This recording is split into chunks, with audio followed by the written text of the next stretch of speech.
it currently is being used. There are different requirements for those types of changes on the site versus habitability. If you're having children, if you're having residences, those the standards go much higher than if it's a commercial or a business entity, and it's continuing to be a business entity. So that's why I bring it up. So there are protocols; those are built into the processes. They may not be explicitly site plan related, but they are built into transactions and developments in the town. Yeah, And and as part of the process, the DEEP will be reviewing it based on the number of acres involved. Also, they'll be dealing with it as part of the wastewater facility. That's not going to be looked at by the local health department. That's going to be dealt with through DEP and through the state health department for both the wastewater and the wells. So we'll be going through all of that as part of getting ready for the final site plan.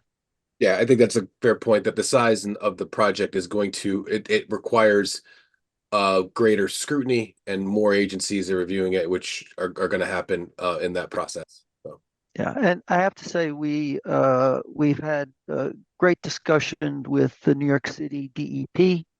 Uh, we explained to them what the town's drainage manual requires in terms of water quality, in terms of treatment train. They were concerned that we were not as robust as they thought we might be, and so I think they're very pleased, and they're also uh, pleased that we're going to be reviewing this with the DEP. Good. I had always thought it was a change from manufacturing or industrial, but I guess it makes sense that it's commercial to residential. Okay, and there's no other comments from the public that I can see, and there seems to be no further for comment from the commission. So with your indulgence for an extension, Mr. Hegney, we will move on.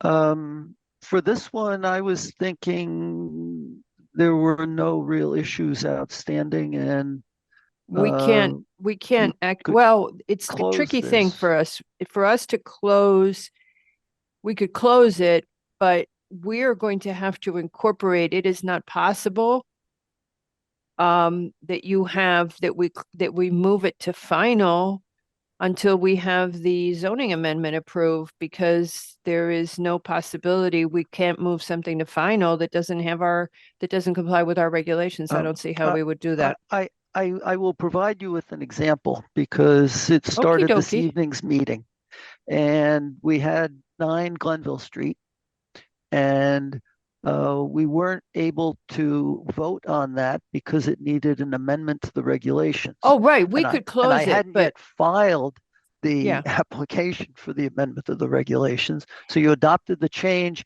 and you had closed the preliminary site plan, and then you voted on it But tonight. we could So close it, but you have been asked some things from several members tonight that then you would not be able to respond to, and we would have to put them in as conditions without you having input. no, I no, think it would not work in I either in the fully favor of understand. your client. I fully understand the items that the commission members raised and suggested steps that need to be taken. Uh, I was assuming that those would be part of So then the on the proceed to return, final decision. I'm not going to be able to provide answers to all of these okay, uh, so you're for saying the next we would meeting. then in the move to final, we would then say look at eliminating the lawn area, reducing your water demand, relook, Increasing the conservation easement area. increase the conservation easement area, look again at your paved surfaces, give us again the evaluation of your heights, Mhm. energy efficiency. Uh, Trying to remember what else we had outstanding. We did the heights, we did the paving. I think that's about it right now. So you're saying, yeah, we could do that. So does anybody object to closing this application at this time? No objections then. Okay, so that works for us, and we would do the same thing. one question for you, Patrick. Do we have the full 65 days? Yes. We can decide, I'm just thinking out loud. We need to approve then, because we only have one December meeting, and then when do we meet in January? I don't have that open. I The believe 9th. it the 9th. Okay, so we should be fine that we can get these items on an agenda.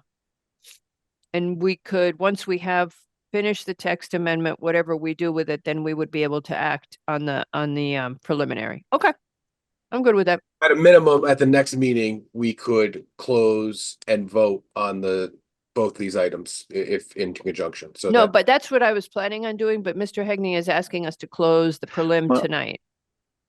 I was Well, planning on closing it at the next meeting. Because that allows us to have dialogue still with Mr. Hegney on anything that the commission has open.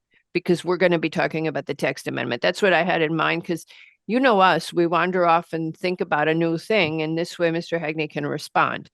I But think we're saying the same thing. You're asking to leave the text amendment open and close the preliminary site. that's plan. what he wants. That we already left the text amendment open, and Mr. Hegney would like us to close the preliminary. I'm okay with that. I was trying to give you the flexibility. I'm fine with closing it. We can't decide it until we've decided the text amendment. Of course. All right. One less staff report, Madam Chair. So no complaints from me. Look at how he thinks. All right. So therefore, based on all of that and on no one objecting to closing it, this item is closed at this time. Greenwich American. All righty, folks. Thank you, Madam Chair. Thank you. Thank you, members of the commission. Mr. Basili. You're not going to believe this, but the public meeting is now over. I don't believe it. Just shocked. But You're shocked. I'll accept this. Okay. So we will see you next time. Great. See you then. Thank you. Thanks, All righty. Now it's 6:41. Do you guys want to let's do one of the discussion items and get it out of the way, and then we can always leave the other two if we're hungry. Yeah, but which, Oh, I want to do the rink. I want to get it done. The folks are here. They're waiting to speak. Most of the people we have here, we actually don't have that big a crowd, but there are a lot of people who are here. So I'm thinking, why don't we go ahead and try to get it done? you're the chair. All right, I just want to make sure nobody's growling with hunger. Okay. All righty. So hopefully we can take a break at around 7:30. All righty, so let's go then to the discussion items. And the first one is it Mr. Romano who will be presenting? Madam Chair, I Yes, will sir. be recused on this one. Okie dokie.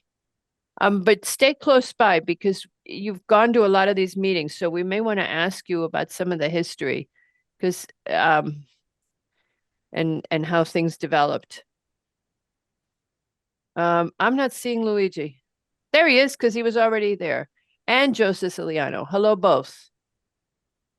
All right. Hello, Mr. Romano. Good evening, Madam Chair. And hello, Mr. Siciliano. Good evening. bef- Madam Chair, if Yes, you would, Rick Bouchard from SLAM is also with good. us on this. If he's in the queue, if he could be added, that'd be excellent. Okay. You probably are prepared to present in a certain way, but I wanted to ask you a favor. I spent the weekend and today listening to what was presented to us regarding the rink in December of 2021. And then what was presented to us regarding the rink in February of 2022. Mhm. And SLAM did the work. And you've gone from what was presented in February of 22 back to what was presented in December minus the road. That's correct. And Mr. Manelli, it was very eloquent in February. And I listened to that discussion, and I don't know if the rest of the commission listened to the recording, but if you could take us through at some point how the thinking evolved from My plans February? exactly. Perfect. Great. That would be helpful to us. All right. So with that, go ahead. Sure. So thank you, Madam Chair. As you're all aware, this has been presented in two various meetings prior. The first proposal showed a flipped layout with the new rink being constructed in the north and a new ball field constructed where the existing rink is currently located. That was that first one in December that you mentioned. While preserving use of the current facility, there were concerns about green space, driveway connection to Western Junior.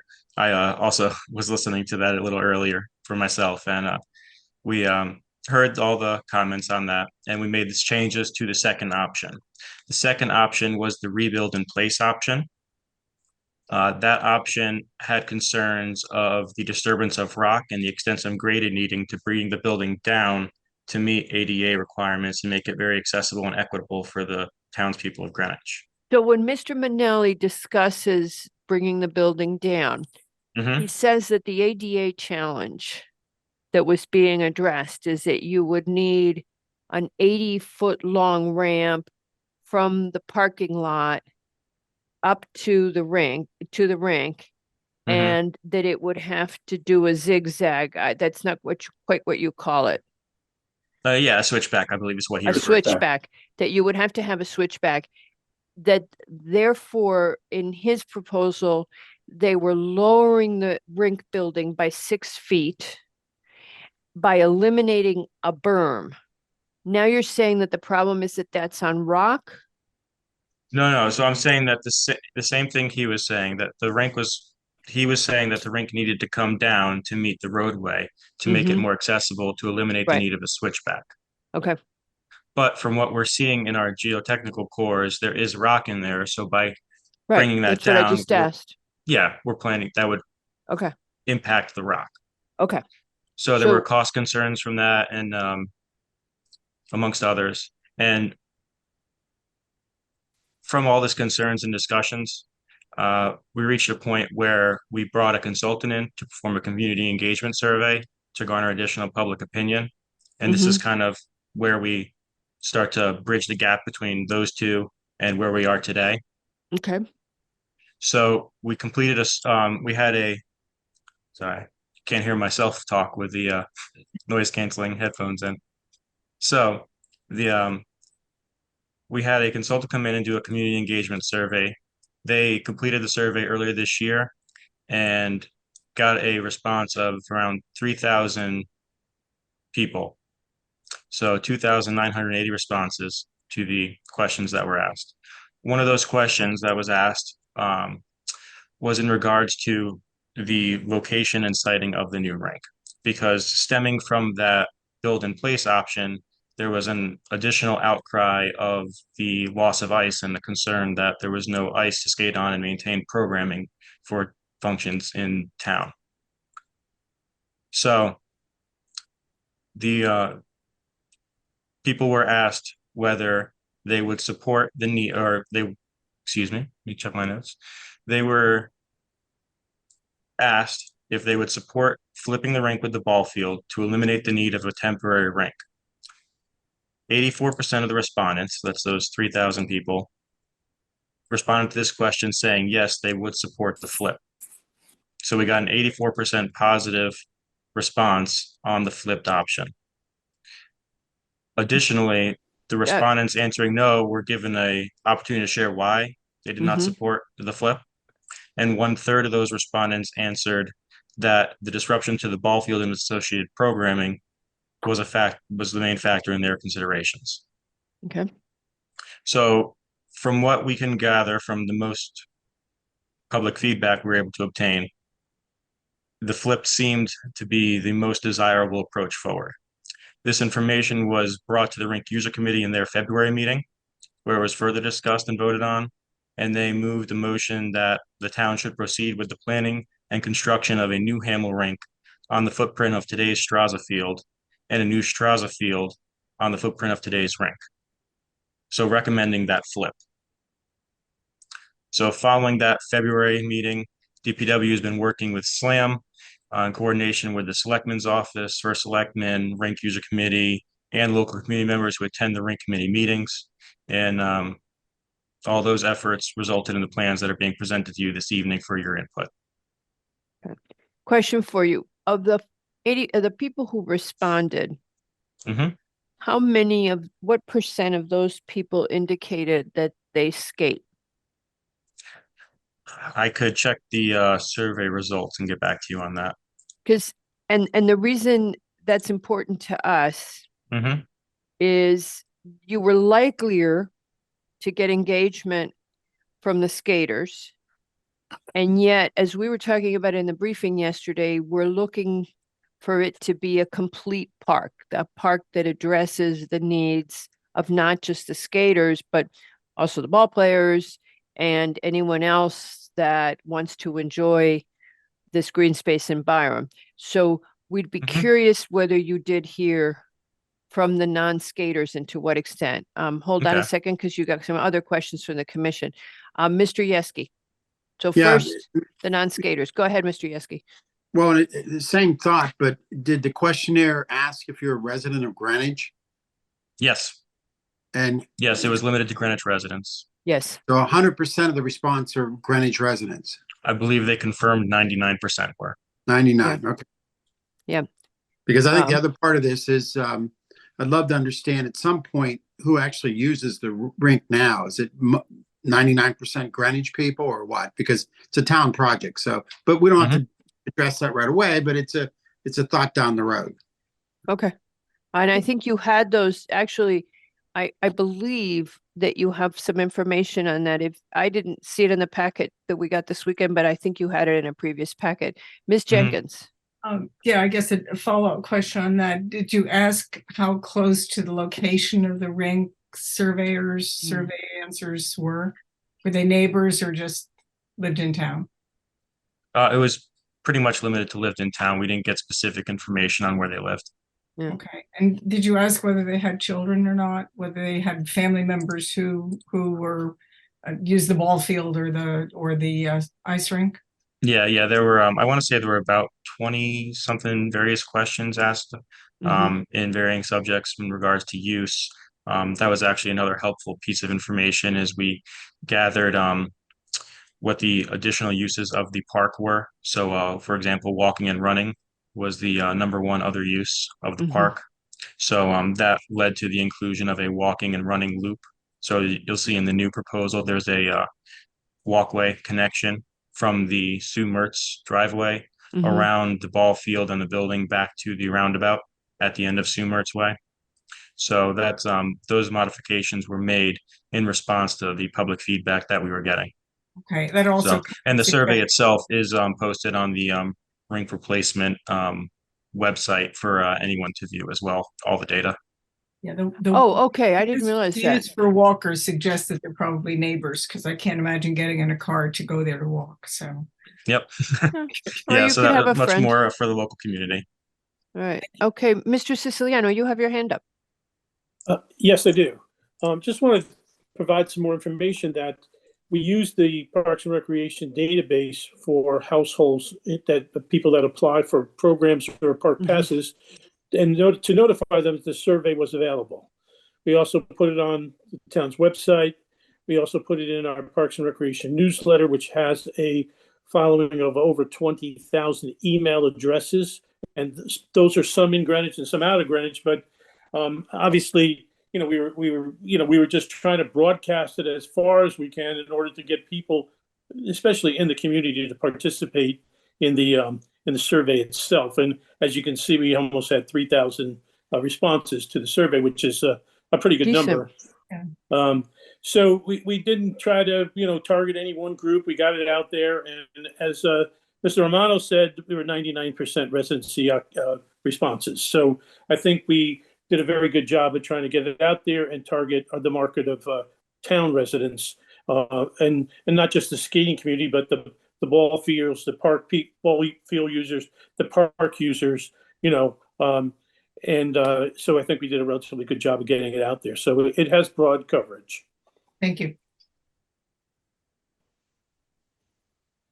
Okay. All right. Okay.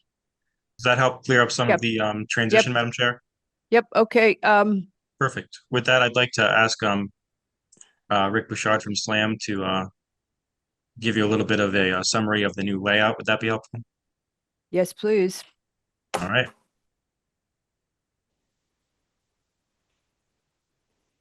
I don't know if we're able to share the submission or any of the imagery, but obvious. Yeah, Patrick permission can, now. Patrick Yeah. can fix that.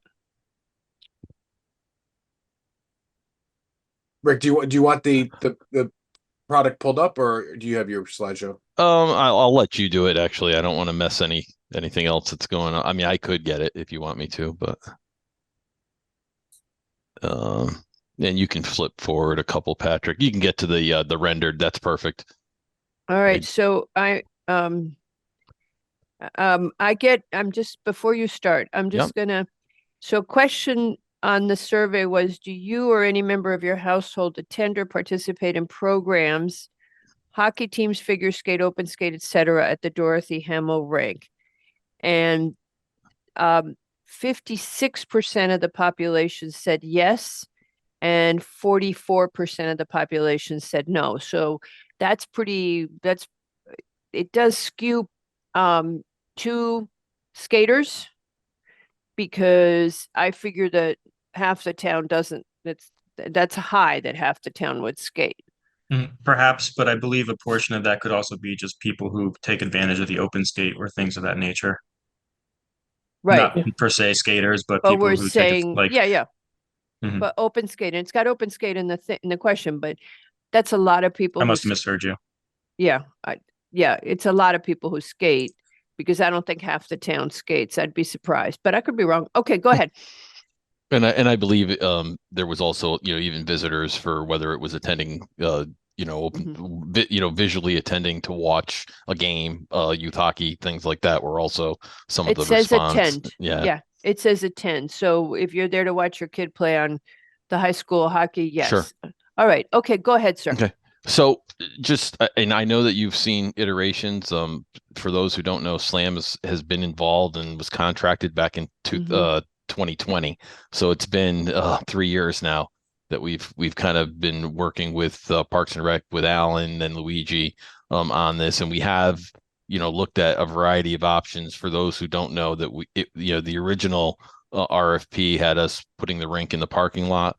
And that's when we kind of developed the understanding of the Veterans Memorial Tree Grove, and we also realized that you really didn't have enough room to actually put the rink in the parking lot based on the significant grade change that happens on that west side. Great for sledding down a hill in the snow, not as good for putting a building there. So we were kind of restricted to the eastern side of the site, and so we have done multiple evaluations of both the existing location as well as this location that you're currently seeing, moving to building to the north, so that everybody understands the building is about 20% larger than the existing building. That was a program that was given to us by Parks and Rec in the initial the understanding, but this actually, there's a lot less paving around it because we wanted to minimize any pervious area. We understand that this is a park and it's very significant. We also knew that the existing Straza baseball field, while something that was loved by the community, didn't have the let me really say the outfield distance that was required for what would be a Babe Ruth field. The foul poles were about 280 feet, and they really needed to be 300 plus feet to have a workable field, and that was something that we wanted to achieve. The orientation was a little bit off. It was certainly facing more where the sun is in your eyes. We were hoping to correct that orientation, and that was one of the things that led us to this scheme initially. Yes, there was an idea along the way of that access road for Western Junior Highway, and I believe the idea that it wasn't that important. I think that was actually in the survey. It wasn't a deal breaker, and we had actually heard that along the way. So easily enough, we were able to kind of remove that. One of the reasons that we wanted to place the building in the location that we did is to give it that centralized focus. There is not any less green area really than there was before. This really minimizes any tree removal whatsoever, other than the trees that are currently right on top of the existing skating rink. There's a couple berms and there's some trees right around there, but those trees were really gonna go away whether we built it in place or not. The other thing that Mr. Bouchard, yes, this question, I think Patrick and I have both seen many emails on. Did you guys do a calculation of what happens to green area, like what the percent change is? so we did. We did a calculation based on pervious, what we would call pervious area, obviously pavement and all that, and it is an increase of about 5,000 square feet over the entire acreage. So I would call that. I mean, it's really 1/9 of an acre. Just so you know, we don't count pervious in our green area.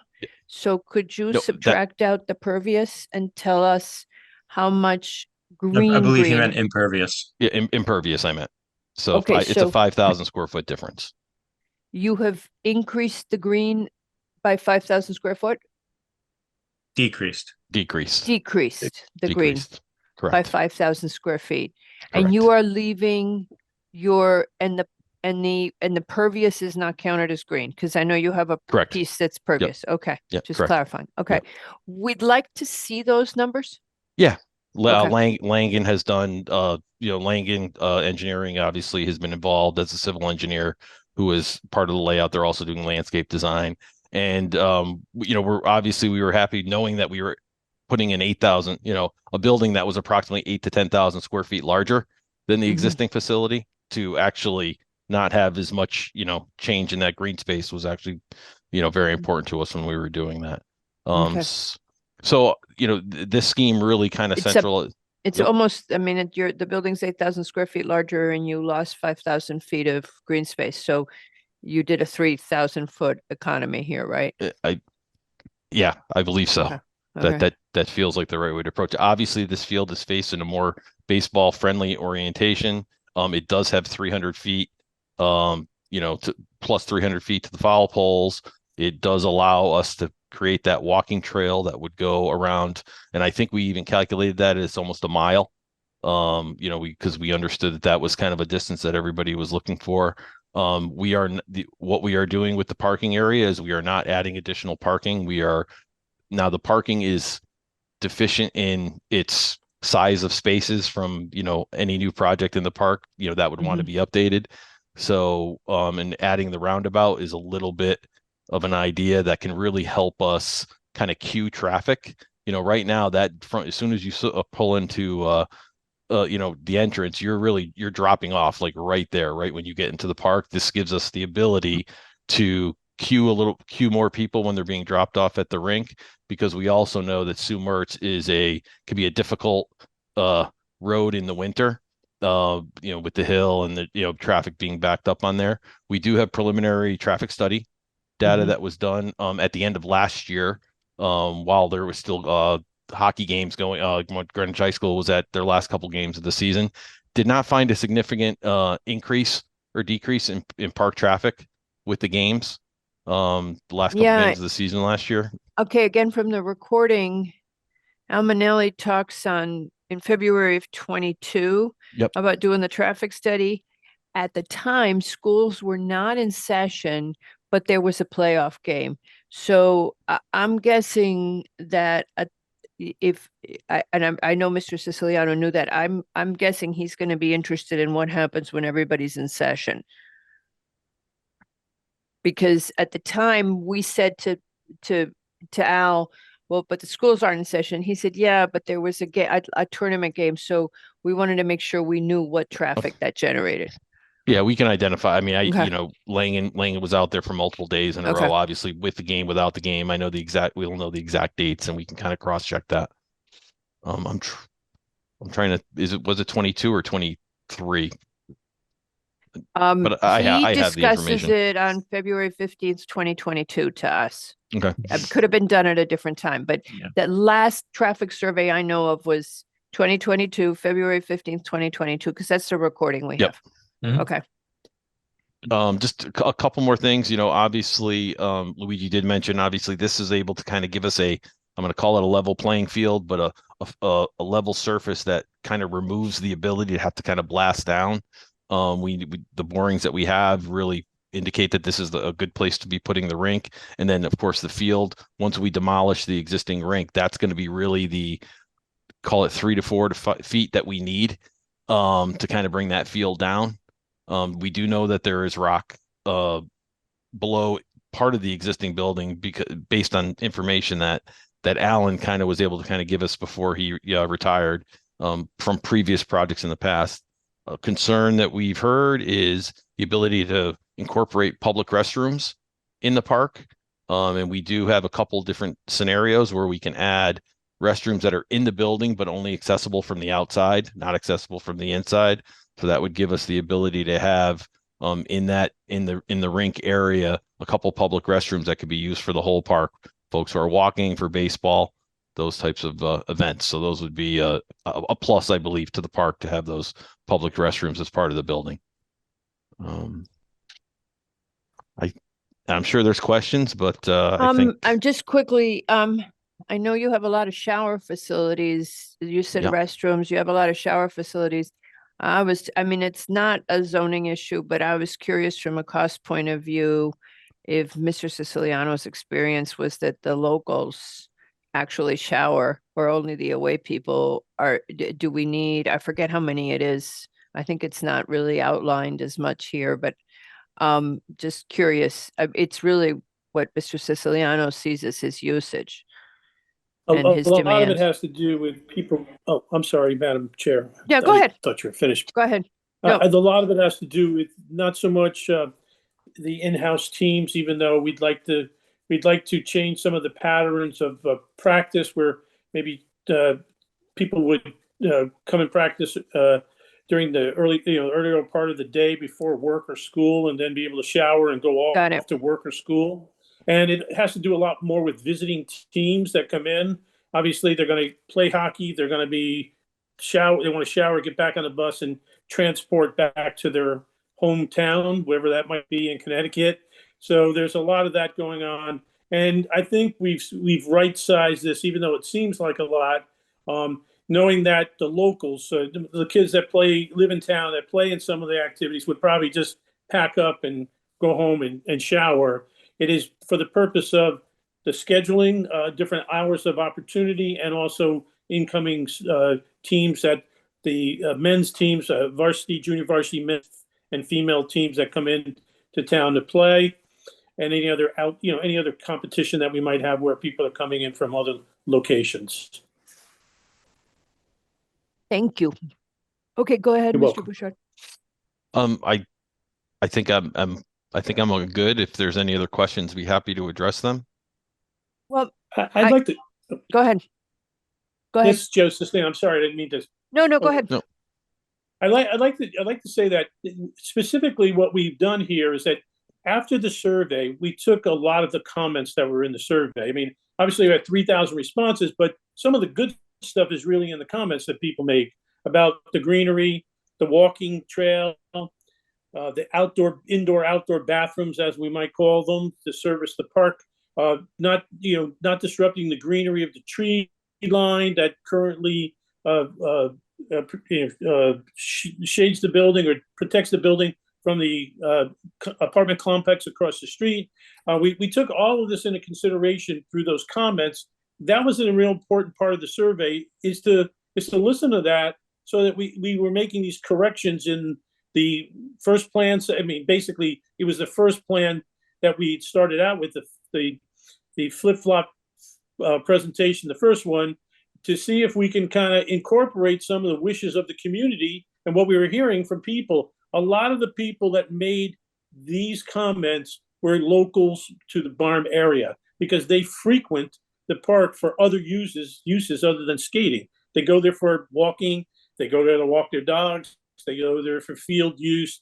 There's a basketball court, on a basketball net on one side. There's a sand playground on the other side. There's the memorial trees for just viewing and some solace, relaxation. There's all of these things. So we were trying to consider a lot of the comments to see what we can incorporate to kind of come up with a compromise, to get everybody a little of something what they'd like to see here.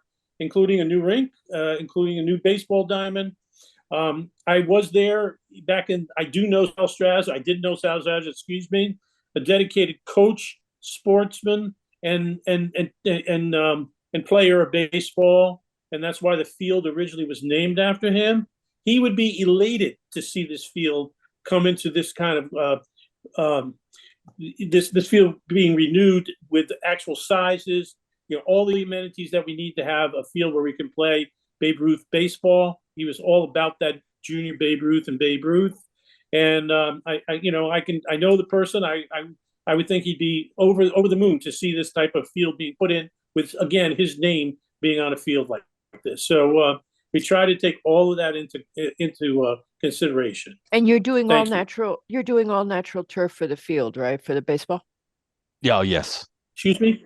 It's all natural it's turf, all natural. right? Yes, all natural. For Yeah. the field. And- So and that rectangle that's drawn in there is just an example of, it's really a regulation size, the ability to have a clean soccer, just to kind of give somebody an idea of what a soccer field or any other playing field that would be needed could still fit there too, which is something that's not possible today for sure.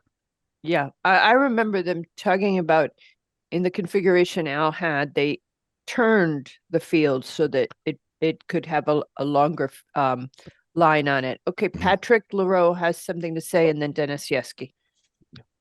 Well, okay. Joe or somebody, the spoils or the shavings from the ice, where does that get stored in this plan? So this has an ice melt pit inside the building. So if you look in the, Let me go here. Okay. yeah, right there. See that Zamboni, right? That little T, it's backing right up to that triangle. That's an ice melt pit. So the Okay. shavings do not go outside; they go right into a pit. And every rink that is built typically has that pit. Gets a little bit away from the old days when they used to just dump the pile outside. And this is just we mentioned Mr. Straza's name. Mr. Straza, did he design the field the way it was now, or was this ceremonially named after him later on? Patrick, the field was the Barnes School field when the building where the McKinney Terrace is right now, it was the school field. And matter of fact, there were two fields, one at each opposite end of that green space, that were used by the school and the recreation program back in the day. He took it upon himself to gather a bunch of fathers, volunteer fathers, and other people that were baseball enthusiasts to try to come up and upgrade a spot that was well in need of some transition and upgrading to bring it to a better standard of play. We cooperatively put with Parks and Recreation. They raised some money. We collectively put in an irrigation system. We collectively built some backstops, cage type backstops out of fencing. We put in some safety fencing. We kind of reconditioned the infield. And those are all projects that collaboratively between Parks and Recreation and Sal Straz's group, whether the funding came from them and the labor came from us, it was all collaborative to kind of upgrade the field and improve it. And he was kind of the lightning rod behind getting it done and raising the money and coordinating. So kudos to him and his group, but it was a great partnership. And one last question before the outline here along the outfield wall, would that be fenced in all directions, or how do we, how do we keep the balls from going in the parking lot, I guess? So I think that you would have a fence, a face on that parking lot side, but it doesn't need to be this like perfect curve at 300 feet. We obviously the great thing about baseball is there's no true perfect field. The dimensions are all different as long as you can keep that 300. So I think we would follow that sidewalk, the path of that sidewalk. So there'd be a taller fence here to just keep straight balls out. And we also, the combination of fence and we also believe an evergreen buffer of sorts. Along the driveway, possibly just up to the entrance or the exit of that driveway. Okay. And then you can see the buffer up on the rink side as well, obviously. Okay. Okay, then Mr. Yeski. Yes, interesting plan. I know we talked about this on the first one. What's the sequencing of demolition and build? What are the logistics involved? Because you're doing two different construction sites on this limited site. I mean, have you gotten into that? Luigi, it's up to you. I can handle this, but so obviously by building on this location, we're able to keep the existing rink open. Right. So we're kind of segregated in that corner of the field. So we'll be able to, the existing rink would stay open. We would construct the new rink. And then once the new rink was open and operational, we would then go back, demolish the existing rink, and then grade out the field and give it that two growing, you typically want to have a good 2 growing seasons on any kind of natural grass turf. And we think that we'd be able to do it that way. And that would, so they would kind of just, one has to finish, but call it a phase 1, 1A, 1B type scenario, finish the new building and then come back and demolish the existing building and build the And- field. So you Mr. would lose- Siciliano, oh, sorry, go ahead. I just, so Well, no, Mr. what you're saying is you're not Siciliano, gonna lose just the to, ice time, right? You'll build a new rink while you use the other one. right. What about the field, though? You're going to lose that. Well, so what Mr. Siciliano said in February of 2022, I'm glad you read that. And he sticks by it today, so. Yeah. and he sticks by today, is that he doesn't want to do this. Stop me if I'm wrong. He doesn't want to do this until Western Middle is back on stream.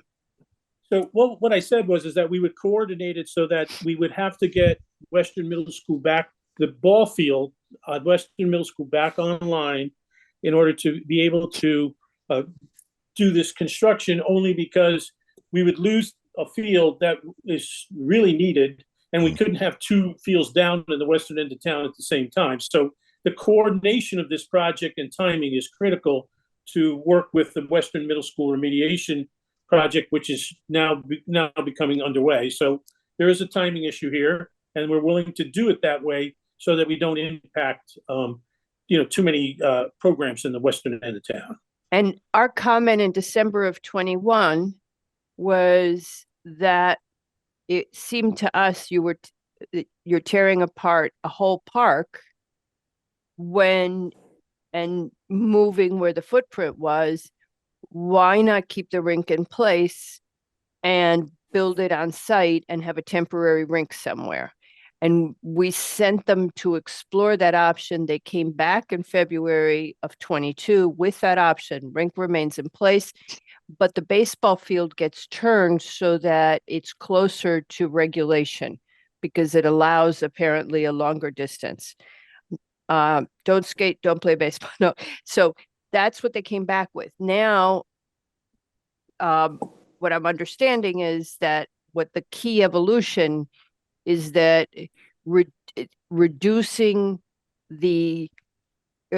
the berm and reducing the height of where the building will go by those 6 feet is so expensive that they want to relocate the skating rink rather than lower it on site.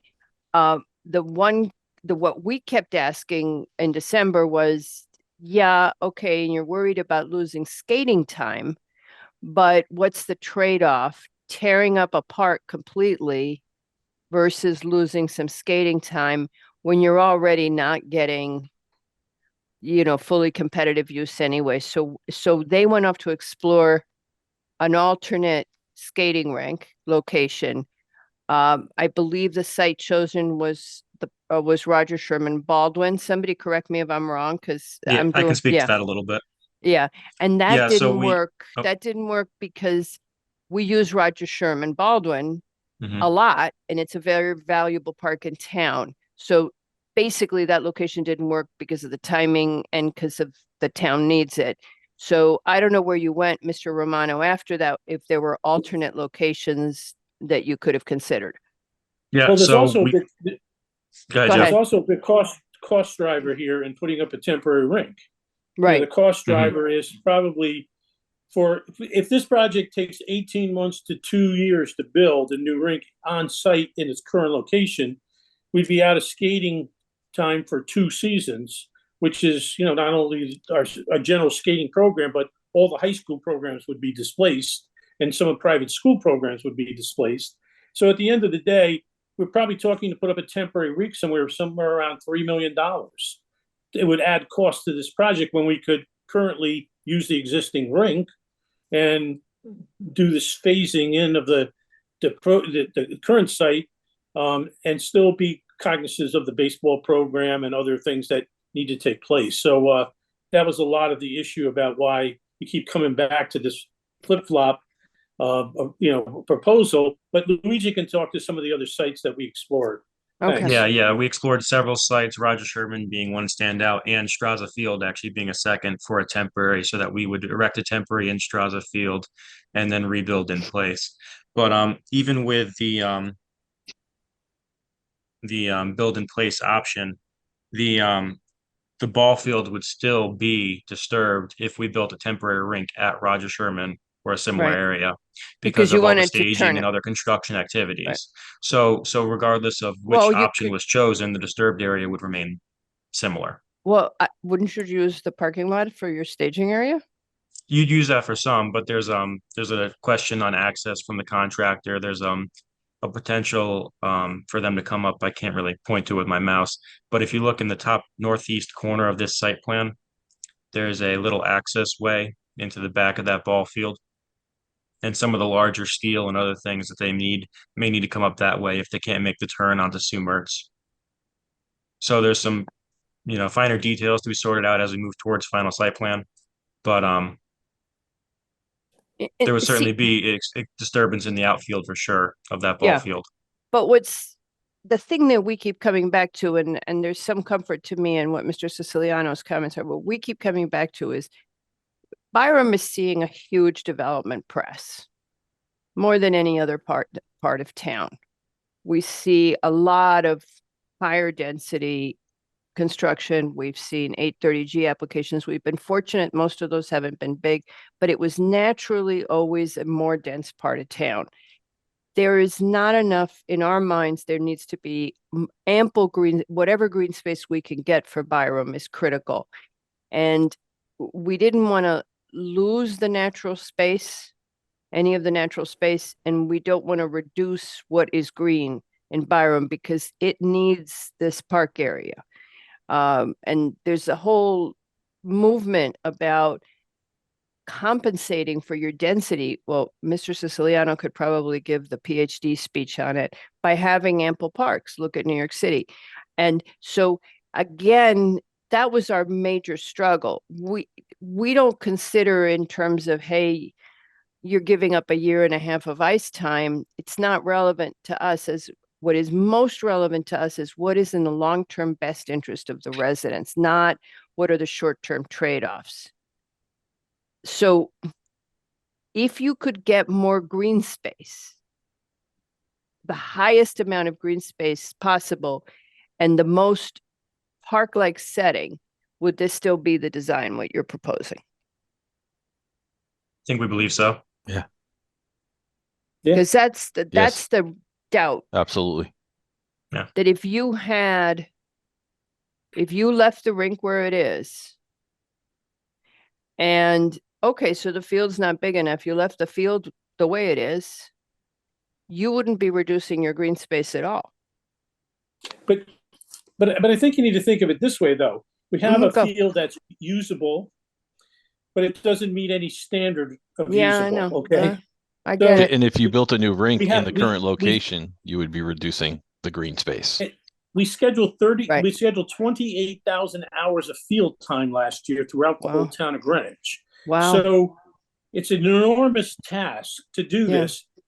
And these 90-foot diamonds, like we're proposing here, are only few and far between. I think we only have currently 4 of them throughout the town Mhm. that really are more playable. One's at the high school, one's at JC, one's at Eastern. I'm just trying to do it off the top of my head, but at the end of the day, we could get a lot of what we want here. And if the goal is to try to look, to kind of manipulate this to try to get a little bit more green space, I don't know, maybe that's one of the things we could look at. I'm not promising Yeah. anything. No, well, you're but the is there- expert.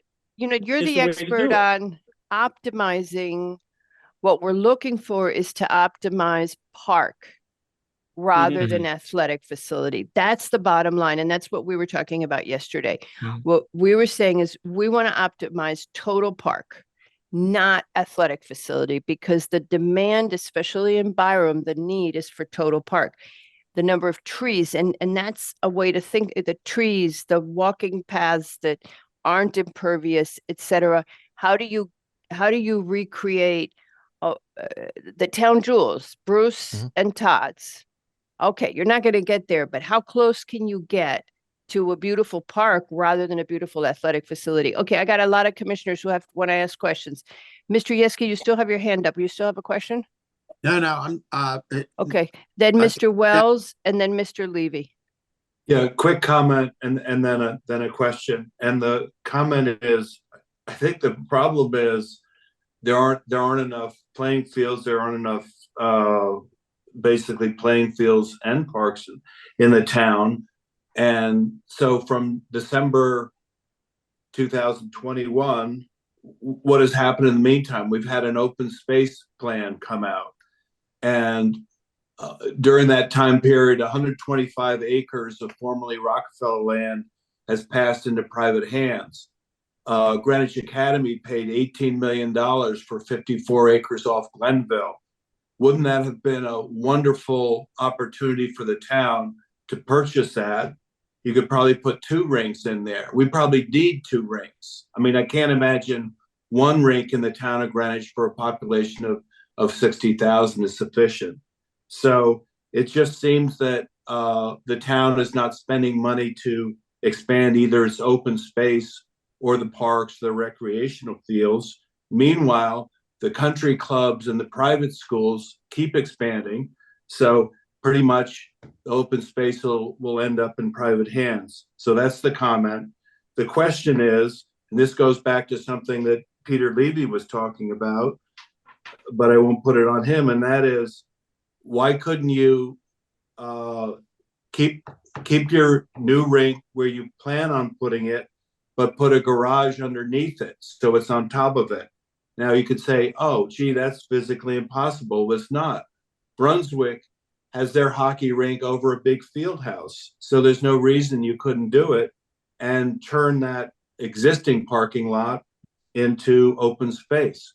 I realize it's more expensive, but what is the value of additional open space? It's incalculable. Thank you. Mr. Levy. Need I say more? No, you put it in your own mouth. I know you converted us. I know Mr. Levy was saying some of this yesterday. Go ahead. So there's more than one way to skin a cat, and Hudson Yards wants to build a skating rink 1,000 feet in the sky, and it's it will use zero energy in keeping its surface cold, because they're using a substance called glice. It's synthetic and uses no electricity. So there are lots of opportunities to explore ways of building above ground and hiding some parking and making a project that really is worthy of our town. One of the things that I'm a little worried about is, the new location in some ways works, but in other ways is a compromise. And I don't like the fact that it upends next to the housing across the street. It's a little bit close there. It doesn't need to be that close. But by creating open space in our town is the great premium that we're looking for here. And you really have a great opportunity to do something spectacular. And all I hear are compromises after compromises, and it's a little bit deflating. So I just hope that you can kind of redouble your efforts and consider how to think about this project, as Ms. Albom said,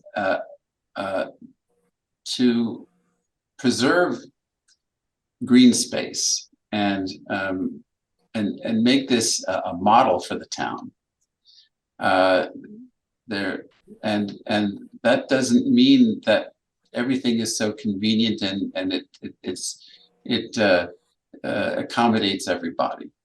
But we're looking to the future and how to how to plan for the future. And that is a significant element that I don't feel is addressed strongly enough in this application. Mr. Bouchard, how did you, when you guys redid East Haven, did you, East Haven is on site, right? It remained, the East Haven rink remained Yeah, in the same location? Yeah, that was not really a similar project. It was really an equipment ice replacement project. So you didn't rebuild the rink? Did not rebuild it. Well, we rebuilt the ice portion of the rink. So they basically Oh, you mean they had like a nice building? no. They didn't have a nice building, but they weren't going to pay Sorry. for it. Okay. I'm being careful. Replace the ice, all the equipment to make the ice, Okay. the concrete slab, the boards, and then they basically did some finish work in existing locker rooms and things like that. It was a relatively small refurbish, I guess is the best way to put it. All right. So that's the only one I know of from when I looked on your at your projects. What other ones have you done that are significant? Sacred Heart University. And did you the new Martyr rink at Sacred Heart University.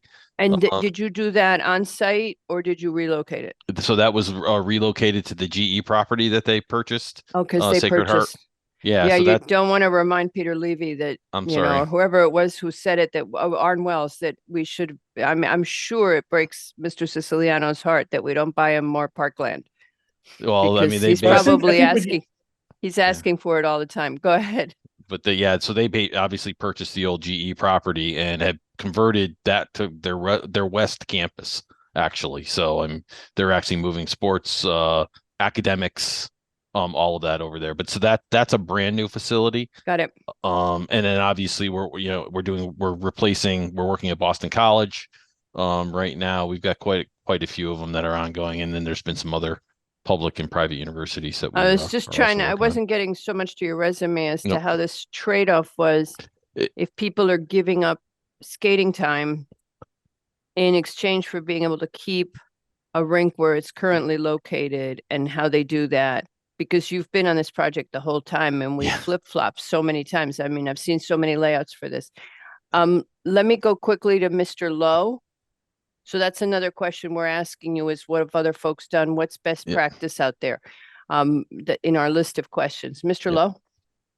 Yeah, I can certainly appreciate this longstanding need to upgrade the hockey rink offering in this town.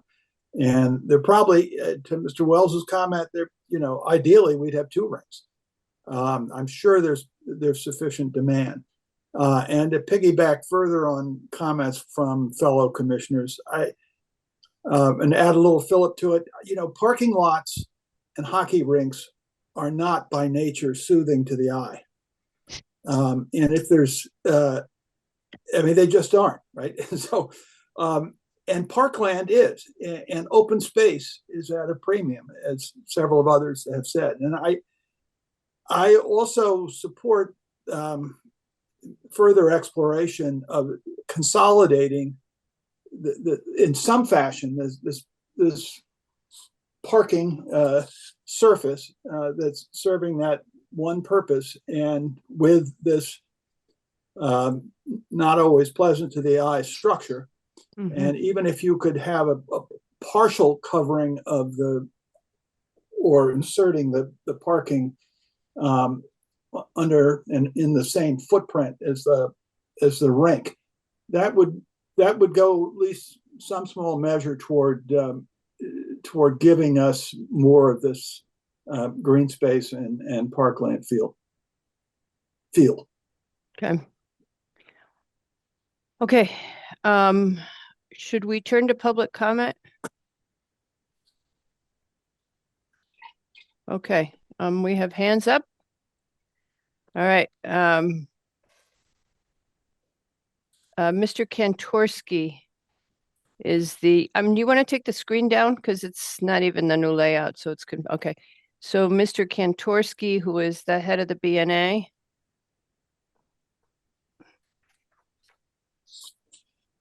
Oh, so far we only have 1, 2, 3, 4, 5, 6, 7 people. You want to do 3 minutes? Is that okay? Who are you asking us? Yeah, Yeah, if there's 7, yeah. okay, If there another 20, then no. okay. 2. So, Mr. Leroux, whenever you're ready. Hello, Mr. Kantorsky. No, come back. Don't leave us. Oh, can you hear me? Yeah, we can hear you. Oh, All right, Patrick, are you ready? There you go. Now we Oh. can see you. Okay, that go. Scare the daylights out of me. Don't scare yourself. Thanks so much, Madam Chair, for the time to comment on the skating rink. A little bit of history. The BNA, since these plans were revealed, I guess when was it, Luigi? Maybe May of this year. Our position has always been that we wanted to send these plans to our people, to our lists, our social media, and our email list, and ask the community what they thought of it. We also asked Luigi to supply us with 4 or 5, well, whatever. I mean, you can come up with 10 good reasons, that's fine, whatever. We gave them the opportunity to tell our people why this plan made sense, the one that's before us now and the one that was presented then.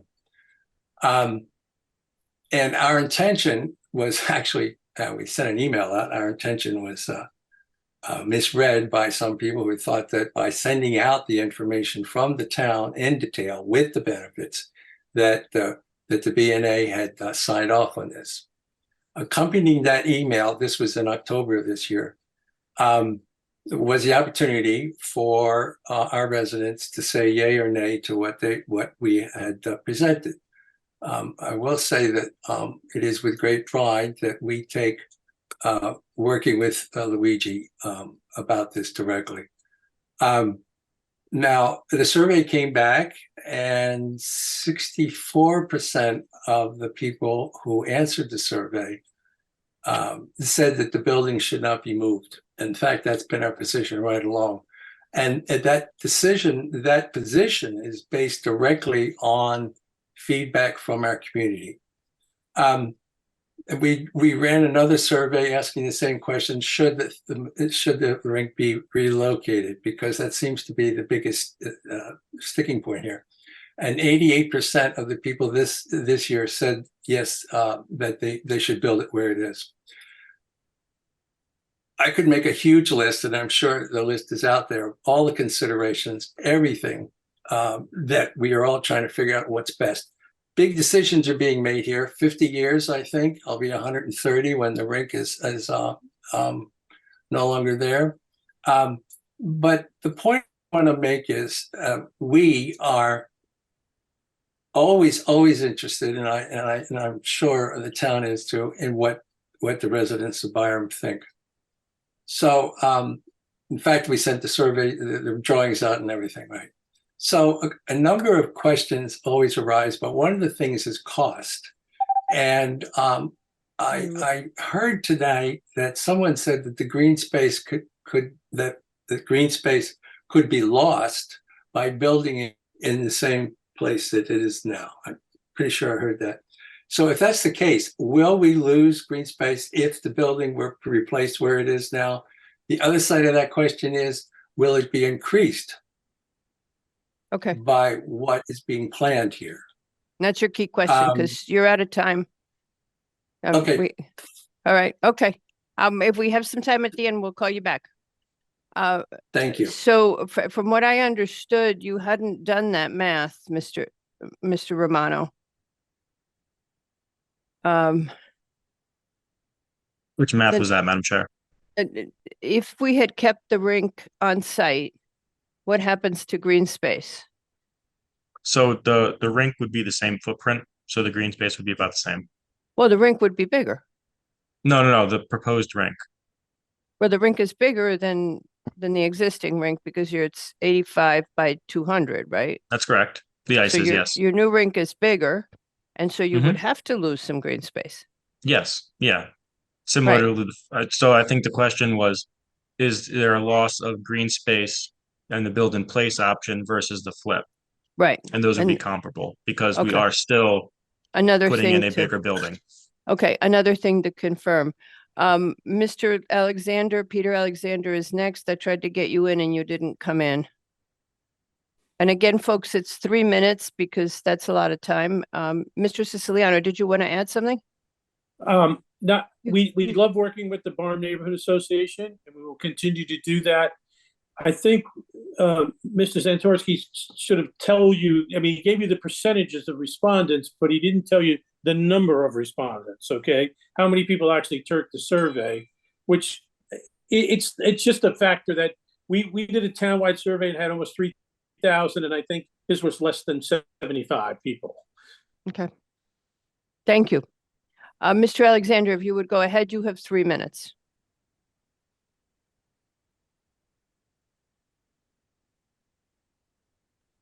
Okay, this happened before too.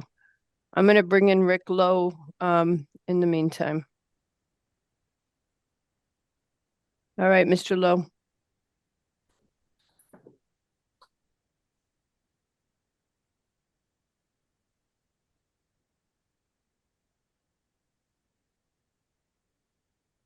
There he is, Mr. Alexander just got it. Okay, so you got your video on. Can we hear you?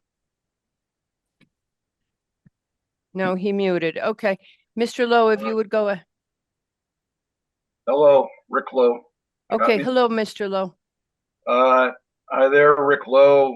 I live in the Havemeyer Park section of Old Greenwich. I've been on at least 2 rink committees with a number of other people. We've been working on this project for, it's coming up on 20 years. That might be how long it takes. It's about how long it took, maybe a little longer Plant. for the Greenwich Civic Center. And the Coscup power plant. Mr. Right, Siciliano so might remember how long that was. I guess we're right on schedule by some calculations. Mm-hmm. Just in response to a couple of comments from the commissioners, we would love to build a spectacular facility. Unfortunately, there's another town body that we need to get through. It's called the BET. And they are not nearly as generous as people would like. We've already hit a roadblock with them once. It appears that despite the last election, we may be facing the same roadblocks going forward.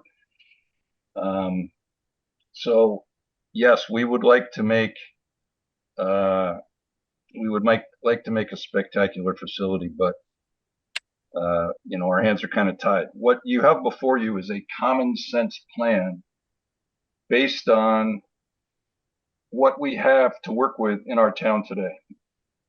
The original rink was built where it is.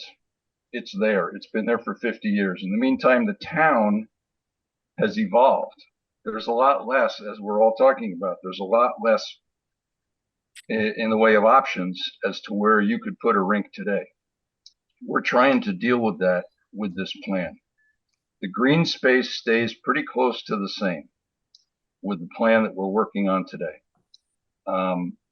It saves money by not having to erect a temporary rink someplace else in town, which may run into the same sort of opposition that we're facing here. We need traffic. We need a place where you can have safe drop off for people going to the rink. We need power for that temporary rink. We looked at Roger Sherman. We looked at Byram Park. We looked behind Town Hall. We thought about the Island Beach or the Boys Club parking lots. We looked behind North Street School, adjacent to where the fire training facility is. We could not come up with a temporary rink. It seems like we've come full circle, but we've come full circle for a reason, and that's common sense. And this is where we are right now. If anybody's got any better ideas or a pocket full of, a tractor trailer load full of money, the right Powerball ticket, please let us know, because we're all ears. Okay, thank you, Mr. Lowe. I had our next speaker as David Wald, but he's not seeming, oh, here, he's coming in. He did it. Okay. All right. Mr. Wald, if you would go ahead again, you have 3 minutes. Just unmute yourself.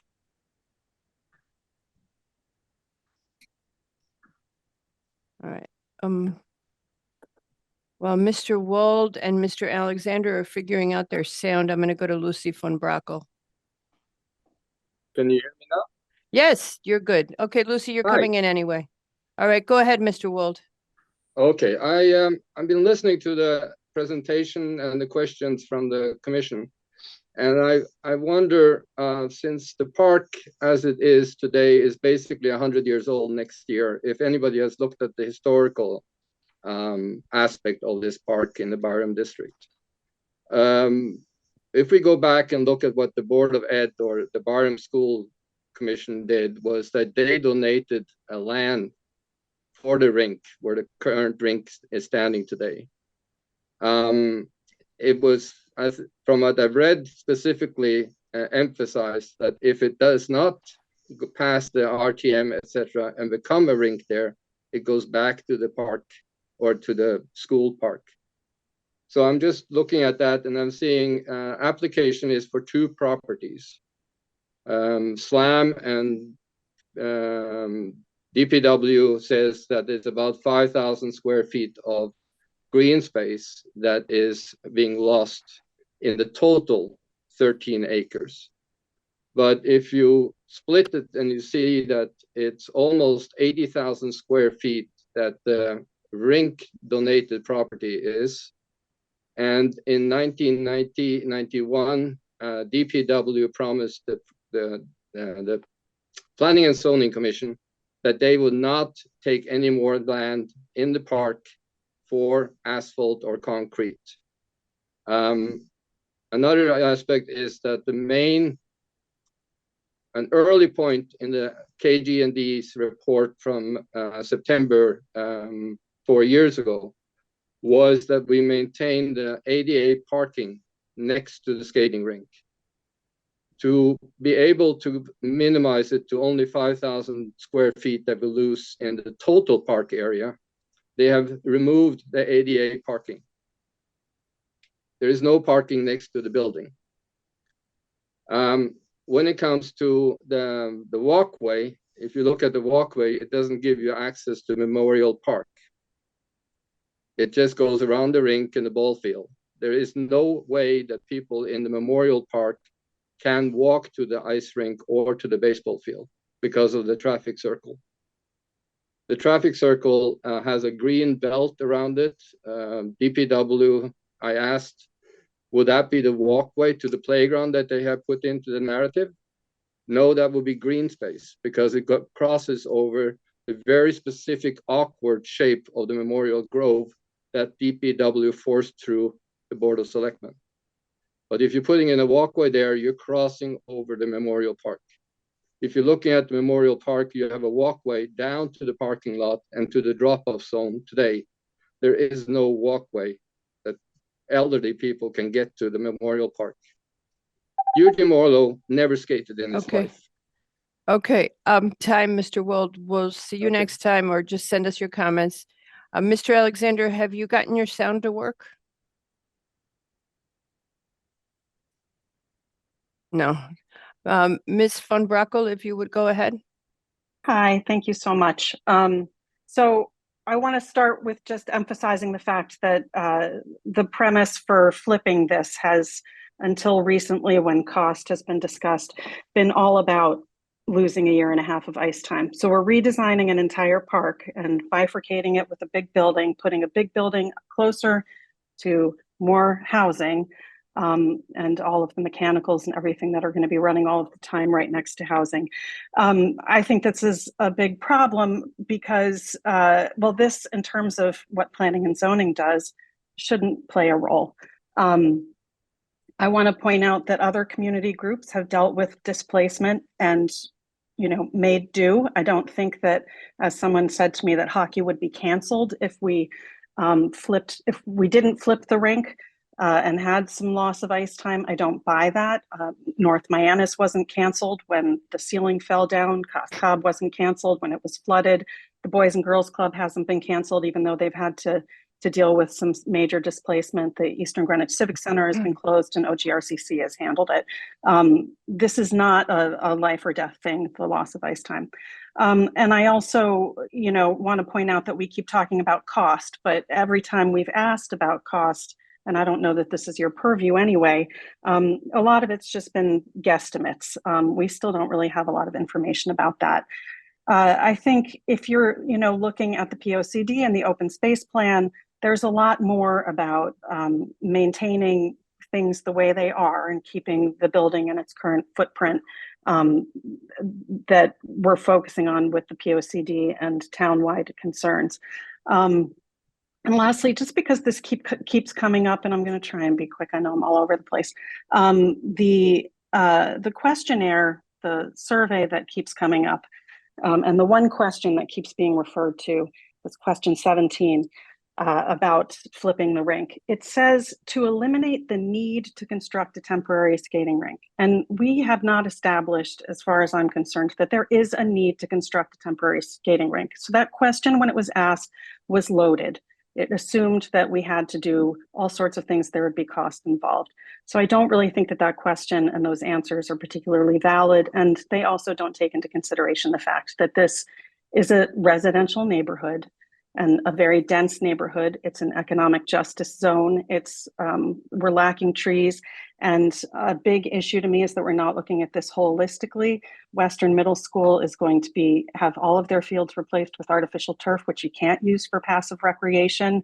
So we're now eliminating a large area of passive recreation, moving things around in a park, crunching a skating rink up near housing. And it's a lot. And I think we need to be more cautious about this and not just say, because there's a flip, we have to flip it. Thank you very much, Ms. Von Brakel. Rosalind Nicastro is next, followed by Alex Pop.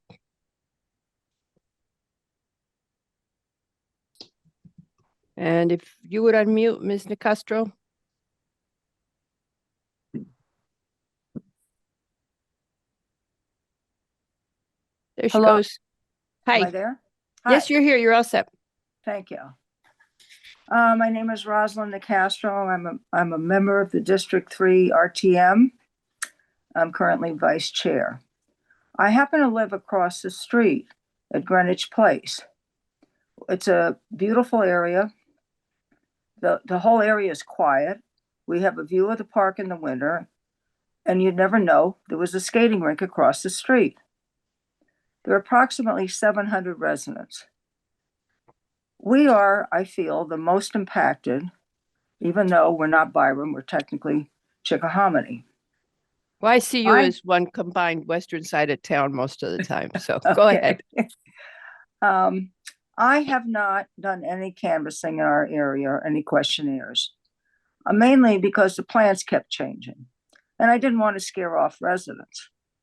But I can do, because obviously it's needed, I could start in a couple days. I'm a senior citizen with a bum knee, but I can wander around my complex and try to get signatures to ask people if they want the rink flipped. I can guarantee you that there'll probably be a 90% no. Because if you look at all the diagrams, that rink is right, the final iteration, which I just saw a little bit before Thanksgiving, is right up against the road or very close to it. And we are right up against the road. So the impact to us is the back of a building of a 40,000, I think 600 square foot building that was nicknamed by one person as the Costco warehouse, right across the street from our buildings. The proposal before you, also, you can't forget that we have an affordable housing complex as big if not bigger. It looks huge from the pictures. Also across the street, this lovely neighborhood is turning into a mess. It'll directly impact our neighborhood, and I think it'll destroy quality of life to have this huge monstrous building. The back of it, you know, is what you look at when you look out at the street. The 2019 POCD talks about sense of character for individual neighborhoods, protection of natural beauty, high quality views, visual character, and improve livability. I feel that if this project were to go through as stated today, it kind of shreds the POCD. There's been no community outreach. There have been no forums. 5 meetings were canceled over the summer. Right. As compared to the old Greenwich Community Center, where there was involvement of the population. Yeah, Mr. Siciliano did a great job on the outreach for that. Thank you, Mr. Castro. Our next speaker is Alex Pop, followed by Peter Quigley. Hello, Mr. Pop, go ahead. Thank you. I appreciate the opportunity to speak. You know, I think I read today in the Greenwich Free Press, like you, Madam Chair, that I am confused by the process. I am baffled how we got here tonight. And, you know, I thought it would have been nice if the committee or whoever came up with the plan went to the neighborhood association and try to get their support first. But my main point is that, you know, there's really no mention of the memorial park, and like one of the members of the commission that said there needs to be some like synergistic effect. I would think the memorial parks would be one of the prime focus of the whole park. The rink, the ball field, and the memorial park. You know, so that is my my main focus. But I'm also would like to get maybe an exact count of the number of trees that will be removed, because on the north side of what the proposed building, you know, it looks like there's plenty of trees that are missing. So maybe have an exact count would be helpful. But I appreciate everything you're doing. Thank you. Thank you very much, Mr. Pop. Next speaker is Peter Quigley. And you're all set, Mr. Quigley, if you would just go ahead. Yeah, am I in?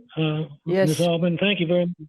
Yep, I'm going to be real quick. I'm going to summarize and tell you why. 1, leave the building in place, leave the trees in place, renovate the existing facility, do not replace, for 2 reasons. 1, it's terrible timing. You got to put this thing through as a priority where there are new school additions being funded here, 115 million at Central Middle. You're going after Old Greenwich Elementary. You've got too many priorities going on here, and not the least being the environmental remediation down at the high school fields and up at a place called the Western Middle Schools. Yeah, it's a terrible site. It's terrible timing. It's terrible site, and you haven't done soil testing currently by EPA standards. Not the we have state standards.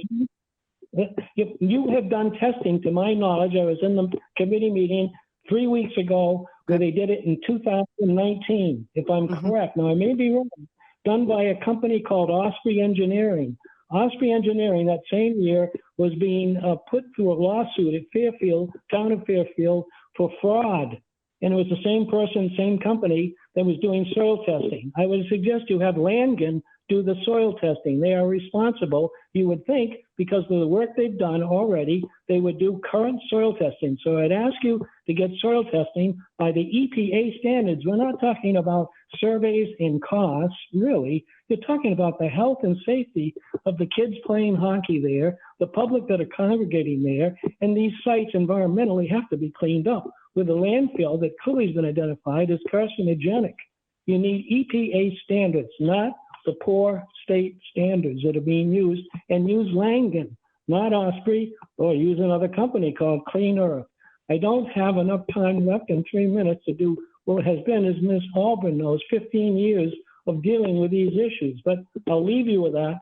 It's a poor site, and it's a terrible time to get funding for a project that I don't believe has neighborhood support. I'm District 3, I'm on Parks and Rec. I only hear they don't want new facilities. And also the flip-flop is 6 months ago on Parks and Rec, it was said artificial turf was going to be used. And here tonight, I hear it's going to be natural grass.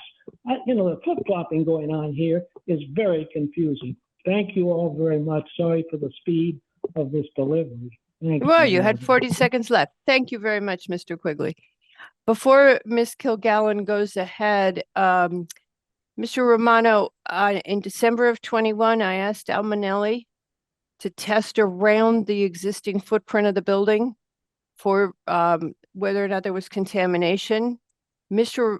Manelli then came back in February and said they had just done new testing. So I don't know if that's correct, what Mr. Quigley stated about the testing being from 2019, because we very specifically asked because the chemicals used in the ice production are relative, the old time ones were toxic. I don't know what they're using now, but the chilling chemicals are of high toxicity. That may have evolved, but it's been there for a long time. So we wanted it tested. So you might want to look and see if 2019 is really actually correct and what we found and who we used. Madam Kilgallen, I believe you to be accurate, Madam Chair. Okay, so we might want to circulate those results. I didn't see them in what you submitted. Yep, but I'll check into that. Okay. Thank you. So I'm going to just note that but it has been a concern, and I'm sure everybody worries about that. We test to the same standard when we know industrial chemicals have been used. Mr. Quigley and I have had this debate before. I'm going to let Ms. Kilgallen speak now. You got your minutes, ma'am. Good evening, Chair Alvin and members of the commission. Thanks for the time. I don't know, the way I look at this, this is much like Byram Pool. There is no easy solution. We've inherited something that was done 50 years ago. All right, we had this Kwanzaa hut that became this rink, and I know that having attended too many BET funding meetings, that Joe Siciliano's been coming before the finance board for 10 years saying the building is ending its useful life. Right. I think the questions that I hear are, well, first of all, I think the issue was resolved a long time ago on the Memorial Park. I think that the Parks and Rec was extremely responsive to that. And it is on the survey, deeded forever. All of that's been buttoned down. I think that what I'm hearing from Rosalind, we're literally on the border of districts 4 and 3, is what does the back of that building look like? What does the screening and buffering look like under new landscape regs? I think that might give some comfort to the people at Greenwich Place. I think there might make sense to have a rendering of street view for people from Greenwich Place, and perhaps there could be some outreach by I don't know who the right people are, if it's the architect or the rink team, to reach out to the management of Greenwich Place to perhaps disseminate information to the residents. Great idea. But again, I don't think there's no easy solution. This is the land we have to use. I do like that there is the circle, which is addressing some flow issues, given that we're not getting another access road, which was in response to community concerns. And I guess the question I had is, for the field, is this the best orientation for the ball fields? And I presume that they've optimized that so that the kids aren't looking into the sun. I'm not against the flip. I understand that this is a difficult logic game, and there are a lot of competing interests. And I'm looking forward to seeing how this develops. I know we need a rink. And I think there's a way to move forward on this. I do think that we do need to have, I don't think that the survey, the most recent survey that was done, I think by the BNA, I think could have been done in a, maybe it needs some more town support. I don't know if there's a better way to do outreach on that, but the numbers are clearly exponentially different than what Mr. Siciliano did. And I'm not trying to criticize, because we're, the BNA is a volunteer group. So I just think that more socializing between now and the next version of this would be helpful for everyone. Thank you. Thank you, ma'am. We have one person who's re-raised their hand. Mr. Lowe, did you want to add something? Yes. Go ahead. Just quick. It popped into my head as comments were being made. There's probably 7 or 8 homeowners on the east side of Sue Mertz Way who live on Sherman Avenue, whose properties back up to the current rink. Mm-hmm. Perhaps we should knock on their doors and ask how they feel about this proposal. Yeah, and that's basically what was being suggested earlier as well. Claire Kilgallen was saying the same thing. Has there been outreach to neighbors themselves? Now, you know, when you apply to P&Z, you're required to notice all the abutters, and that's been done surely. But it's conversations are always good. Okay, thank you. If can I finish up? Yes, sir. If you're going to renovate or rebuild in place, these people that live on Sherman Avenue that back up to the current rink are going to get nailed with noise, dust, whatever. When it's done, they're still going to be looking at the back of a rink. Okay. If the flip is done, those people will not put up with the construction right in their backyard, so to speak. It will be at the other end of the field where it will actually minimize impact on other living situations. And when it's all done, those people will enjoy a better view across the field. Okay, Mr. Lowe, I'm going to cut you off because everybody else is raising their hand so they can come back into, and that was not the intent. I thought you just had one quick thing to add, not to use up. Madam Chair, thank you. And all right. Okay, Mr. Siciliano, you have your hand up. I'll pass because I don't want to start the conversation again, but we'll take away some of the comments that were made tonight. Yeah. We continue to work with the local folks. We met privately in discussion with Mr. Camillo, myself, Mr. Romano, the B&A Joe Kantorski, Liz Ecker. We met not only in Mr. Camillo's office, we met on site, laid out the proposal, tried to look at the compromises, take in consideration their comments. We still continue to want to work with all to see if we can come up with a plan here. And we want to try to move this project forward. I don't want it to be another 22-year Eastern Greenwich Civic Center. And I'm going to say this publicly because 22 years ago, we laid out the initiatives for the building and we built the building 22 years later with 80% of the original initiatives. So we don't want that to happen again. That's just bad planning. So, okay, so let me keep going. Yeah. Let me summarize for you things I heard. Number of trees lost. 0. I think we've covered that mature trees versus what you're replacing for young trees. You're saying you're not removing any trees whatsoever. You might want to confirm that. Okay, so I do know that the Memorial Park is protected. I saw that language. Green space. In the alternatives that you've looked at, which way is there greater green space protection and how do you maximize that? And people alluded to it, not just the neighbors, but also the fact that you have the Greenwich Communities Housing Authority there, and they're about to add 52 units. And those folks came on one of the previous meetings and talked about how much they enjoy abutting the baseball field and how they watch it. So it's their only green space and they thrive on it. Total site disturbance of the different plans, which is higher and lower of the different ways you've looked at it.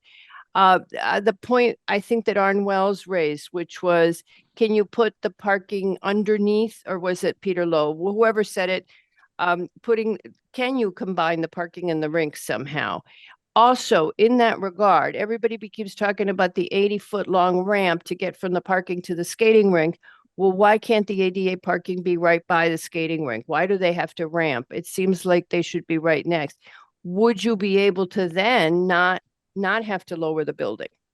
Could you just have the ADA spaces required and then not have to lower the building and retain it on site? The view of the building for the neighbors, what are they going to look at when they see the new building? How does it impact adjacent neighbors? Environmental testing, Mr. Romano, we're all over that. It's really just the concern about the chemicals, what's been used for the ice. I mentioned the affordable housing, handicap access, orientation of the building. Did I leave anything out that somebody feels is a burning interest that I didn't mention for the commission? Mr. LaRoe. One thing I know Mr. Wells didn't mention was about renewable energy on the roof. Renewable energy on the roof. And actually, Mr. Levy said the same thing. He was talking about ice is very energy intensive, and you could do the same. You could do something. You might have said it yesterday, Mr. Levy, but you could do something to make it super cost effective. So those are things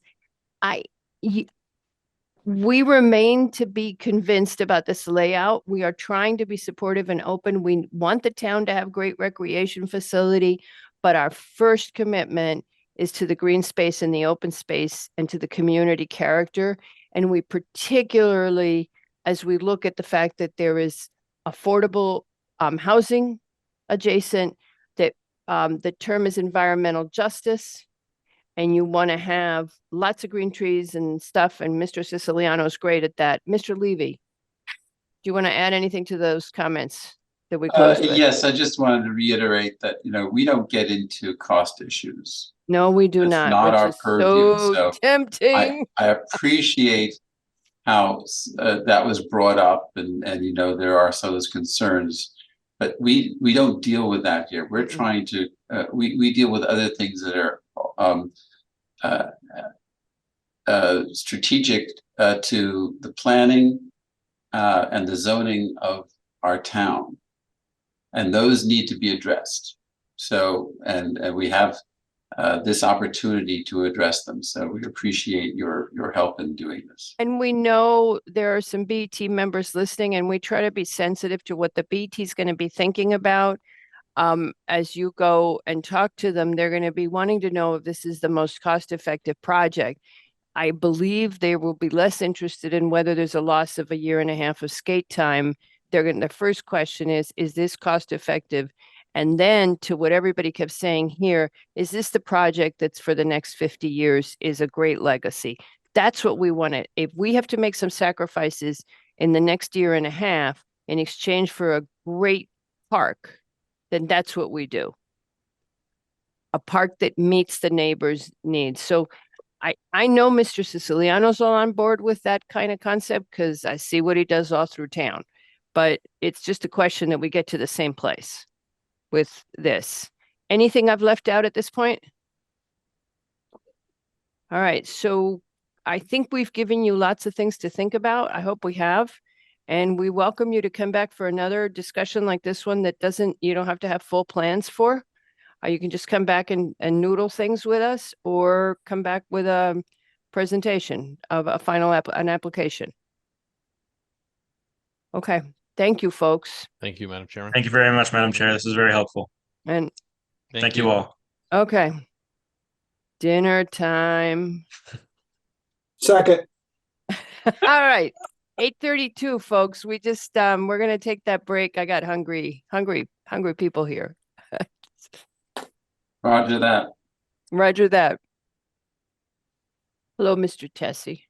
Our next item is a discussion item. Item B under item number 7. It's an application for a pre-application for a proposed restaurant use on the ground floor of Building 3 at 3 East Putnam Avenue. It would have 150 indoor seats and 60 outdoor seasonal seats. Mr. Tessie. Yes, thank you. Madam Chairman, members of the commission. This is indeed a pre-application before you, in that the proposed use does require a special permit from the commission. The location of the proposed restaurant is on Greenwich Avenue in what is referred to as Building 3 or 3 Pickwick Plaza.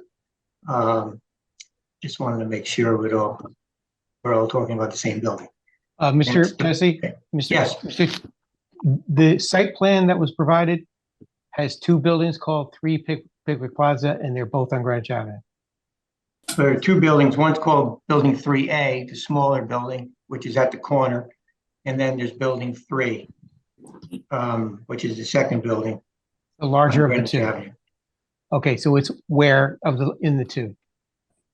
It's in building 3, the south portion of the southernmost building that you see on the site plan. It's in the larger of the two. Okay. The larger of the two, correct. The other half is TD Bank is in the northern portion of that building, northern half, Okay. approximately of that ground floor of that building. And the proposed restaurant's going to be in the southeast corner? South side, yeah, east side of Greenwich Avenue, southern portion of the building. Right on Greenwich Avenue, Okay, thank you. containing approximately 4,000 square feet of floor area. It is something that's been on the drawing board a while for the owners. That portion of the building's been vacant a fair amount of time. We've come to the commission a few times, I think 3 times actually, over the last dozen years regarding the use of that entire building 3. One point, we had a proposal and permission from the commission to have the whole first floor occupied as a retail bank. We then, meaning my client, opted to enter into an agreement with TD Bank to just take the northern portion of that building. And therefore, the remainder of the building, under the agreement with the commission, actually, that approval was to be used for use group 1.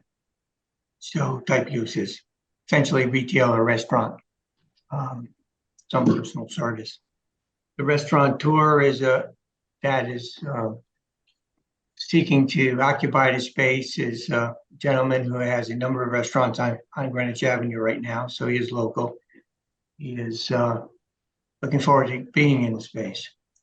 This building is very unique, as you all know, because it has over 846 parking spaces. I showed you in our presentation package a survey that was taken in April, May, and September on selected days. We wanted to pick days that the schools were open, and we averaged at that site, or the client averaged at that site, was a building that's literally 90+% occupied, about 425 spaces per day occupied. That's during the business day. During the evenings, there are obviously hundreds more of spaces that are not occupied. So for the evenings and the weekends, obviously it's no issue. And during the business day, those people who would travel to the restaurant were looking for easy parking, they would find it right in the Pickwick Plaza parking space areas. The level A of the parking facility, which again is in the package, you've seen it, has historically been designated for use by non-residents, residents meaning offices for the most part. There's some retail, but it just doesn't get the utilization that people have hoped for literally 40 years there. Just doesn't. I think a restaurant will change that dynamic, and we will get more people traveling to this facility and utilizing the parking because just of the extreme convenience. So Mr. Tessie, Yes. we focused, I think you were listening yesterday, we focused a Yes. lot on the logistics yesterday. Yes. No problem with the use itself. Right. Our questions were more about access to the parking Yes. and how you would do that and Yes. how you would impact. We were concerned. The parking on the avenue is strained, so we would not want restaurant people to be adding strain. Ms. Jenkins, before Mr. Tessie answers that, would you want to make a comment? Your hand is up. Yeah, I think I was going to say, in terms of the parking, is the access from Mason Street? There you go. There's clearly no way to get to. The access would be typically from, well, the answer is there's a connection. You can go into the parking garage from either Mason Street or East Putnam Avenue. But my assumption is that our offices way back when, like 20 some odd years ago, were in Pickwick Plaza. But typically, people, I think, would circulate to the East Putnam Avenue entrance, and you drive into what's called level A, and that's where that quote public parking area is. There's an elevator bank for building B into the main lobby. Okay. At building A location and also level B, if you drove down one level, which are the most convenient areas. So one could take, obviously there are staircases also, but they would lead up to the lobby area of building B, and then the patrons for the restaurant can they can literally go left or right. They can either go south to the door, out a corridor to a door on the south side, and then enter the restaurant that way, or you can go to the north of the building, between building 3 and 3A, and onto the street and get to the front door that way. So it's, it's a few seconds. And they get into the restaurant going through the main entrance to building 3 right by the fountain there, or do they have to go around to the Greenwich Avenue side? You can do it either way, because there are pathways there. There are walkways on either side, on the north and south sides of building 3. Okay, so they could go through the lobby of 3 Pickwick Plaza to get to the restaurant? Yes, that's basically the most convenient way. I don't see people walking, up the ramp to East Putnam Avenue and then coming down. Like, you can just take the elevator, or you can even go faster and run up a stairway. Yes. Mr. Leroux, can you bring up page 57 of the staff report? Because with everything that Mr. Tessie just said, it just went over my head. Okay. Okay, so we have 3 and 3A, and the restaurant is in this case, actually, the top right-hand corner of building 3, where the cursor is. Is that correct? Yes, that looks, let me get my bearings here. So this is level A, right? You come down, there you go. Yes. Okay. So I go and I pull off of East Putnam Avenue into the garage, to that parking garage that is right there. Right. Then how do I get from the parking garage across the courtyard to the restaurant? Building A. This is level A. Then can you go down to level B? Just go down one more. I mean, just go to the next level here. Okay. So what happens is in level A, you do have, I apologize for this. People that park in level A, if you want to get into B, building B, they would walk down the ramp, and you'll see the elevator bank right there. And that's the way they'd access. The elevator bank, 1HP. The elevator bank is at level B. I had forgotten that. Okay. So if people I'm a park in restaurant. level A, they would walk down to the level B space. Okay, so I'm a restaurant patron. You're not looking. Restaurant patrons got to go down 2 levels of parking. One level of parking. Well, I'm going into the level A and then down If you to park level in B. level A, you do have to do that. Yes.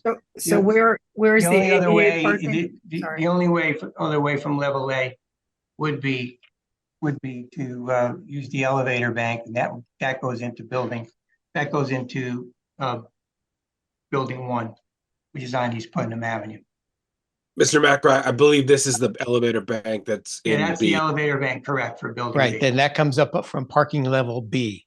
That comes to parking level B. Parking level A, people to get to that level bank, to get to that particular level, would need to walk down to level B. Okay, so I think, Mr. Tessie, you can see where we're going with this. You're Yes. telling us you have oodles of parking in the parking garages? Well, statistically, absolutely. Okay, I think it's actually, that's fine. You have a proposed restaurant use with How many seats? 150. 210. The 210 total number of seats. seats would require under the parking regulations. No, I'm not talking about required parking. You're telling me already you have parking in the garages. Correct. What I'm trying to get at is that if I'm a patron Mhm. and I'm going to this restaurant, Right. I need to figure out the logistics of where do I park to go to that restaurant? Because right And now, we could control that. No, you make a good point.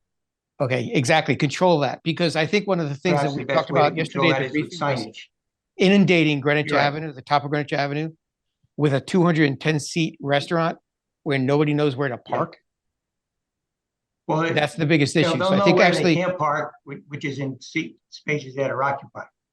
right. So will I be the think case. it's actually Absolutely. understanding you have a restaurant use buried in an office campus Right. with parking underground. So even Right. before we start talking about restaurant use, I think the logistics of actually where do your patrons park and how to make that incredibly easy. Because right now, I'm trying to find out where the restaurant is and I can't even see it on a plan. And you're going to tell somebody to drive to it. I think that's the problem we're having. So I think maybe before we get into any of it's the actually, needs, as you the leads see, of this, it's a relatively easy run with signage just to go down that additional level. That is it's a most relatively efficient way of easy, doing it. yeah, with signage, unless you've never been there before. It's like follow the No, signs you're and right. then it's like, I okay, agree 100% with what you're saying. go in the garage, but go down 2 levels, go walk over to this elevator, go up the elevator and you'll be in the restaurant. Right. I just got lost. Where is the disabled parking? I mean, you're not going to ask the disabled people to park on A and go down. No, Yeah. it would be in level. There are, I forget how many, but I have it on the list. There are a number of, there they are. I think they're 20. I think there are a number, I think, or is it 11? It's 11 handicap spaces. But how do they get to level B to get to the elevator? You just drive Restaurant. right down. It's almost a straight run. I mean, you can see as you drive in, you can see the next level. When you come in, you make a right, and then a right, and then a left, and you go down. Right. You see it easily as you come in. Right. Mr. LaRoe, can you go to level B? Can you zoom in, right about there? Because those are 2 handicap spaces, accessible spaces. Nowhere near the other. We have the ability, no, I see that.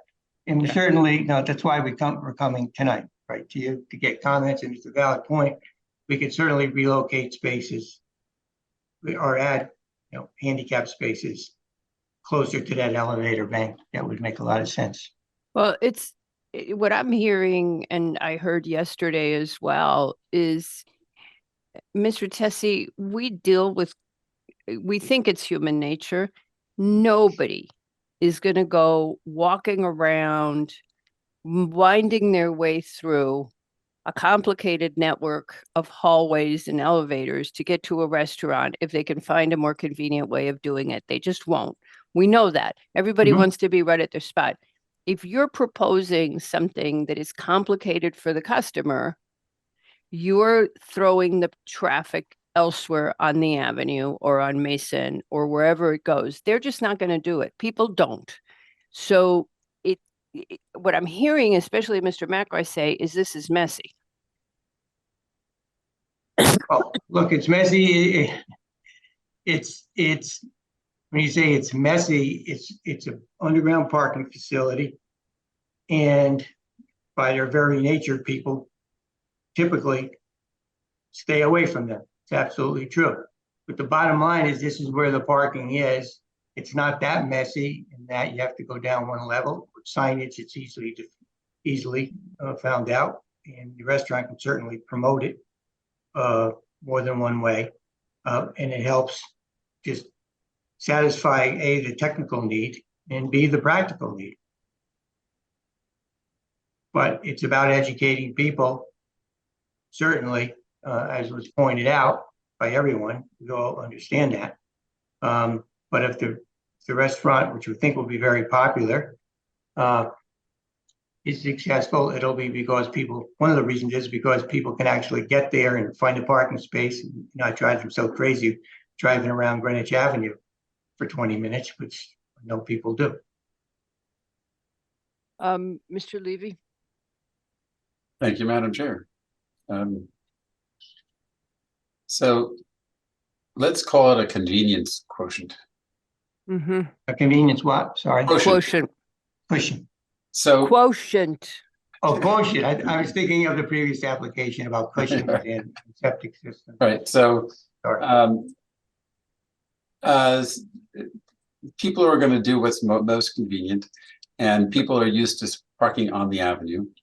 But you can also educate them. You can do valet parking. You can incentivize people to park underneath. You can create a nice experience for people who park underneath. Some kind of perk. You create a nice elevator that takes them up. There are things you can construct to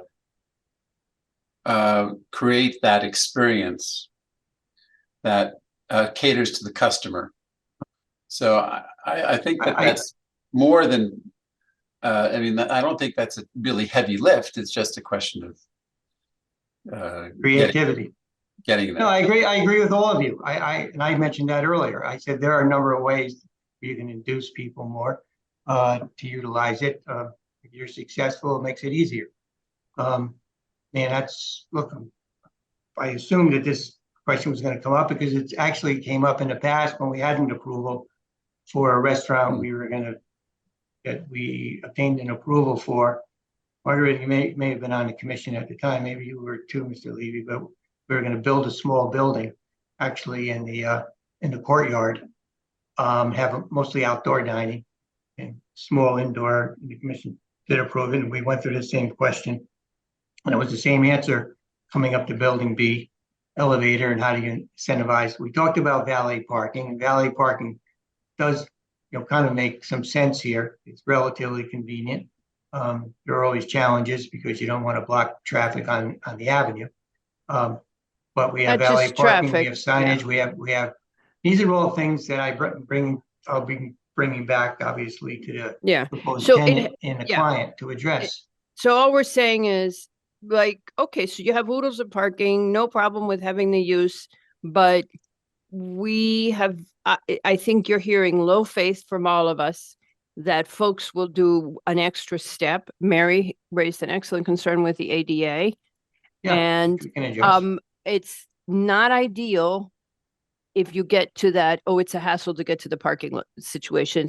It's not ideal for your client, and it's really not ideal for the avenue. So if you're referring to the 2009 application that you never built, that one, I was on the commission. I believe Mr. Levy was too, but neither one of us were regulars. Okay, so I think that's our biggest piece of feedback. I'm going to let Mr. Levy, are you done speaking? You still have your hand up. Okay, so Mary and Dennis, go ahead. Yeah, just for and then Nick again. For clarification, Mr. Tessie, the 60 outdoor seats, would the indoor seating be reduced during the summer for those 60 seats? Or would we're not proposing it because of the amount of parking that technically have. So typically there's a reduction when there's a parking issue in maintaining that. That's the next application we propose that. Okay, so it could be two. Is that true? I don't think that's so true. Mr. Tessie, you may not be limited on parking, but your kitchen has to accommodate your kitchen, and you have to get all the health approval that you would be the 150 60, so that you would be 210 that you have a 210 capacity. So you have to show us you can do 210 all the time. Because we have been reducing it a lot of times for the health. So key issues from us, again, I'm going to let, okay, what? The new amended regulations clearly state that the indoor occupancy is the maximum for the site. So it's the defining thing. So I know Mr. Tessie has experience with the past applications that is no longer the operating language that we use. The new language says internal seating can be used outside, and you have a mix of inside and out, but it can't exceed the internal occupancy. So Okay, well, I'm a step behind, so it happens. All right, it's okay. so No, but so it's scratch new that. as of So last. it's, So it's not.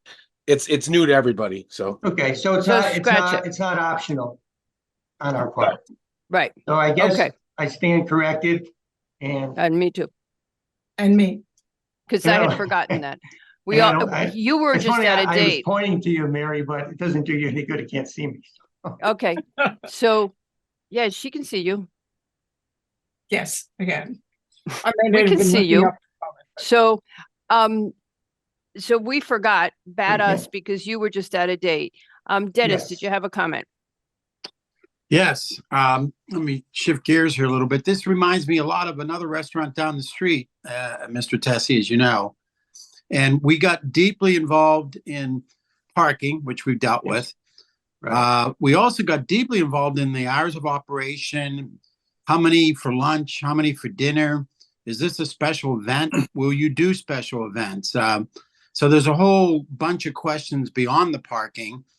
And I'm trying not to give any quotable quotes like, ocean liners and stuff like that. But 200, this is very similar. And we were very concerned about what it does to parking at lunch. Dinner, the idea was everybody's gone, but at lunch, everybody's there.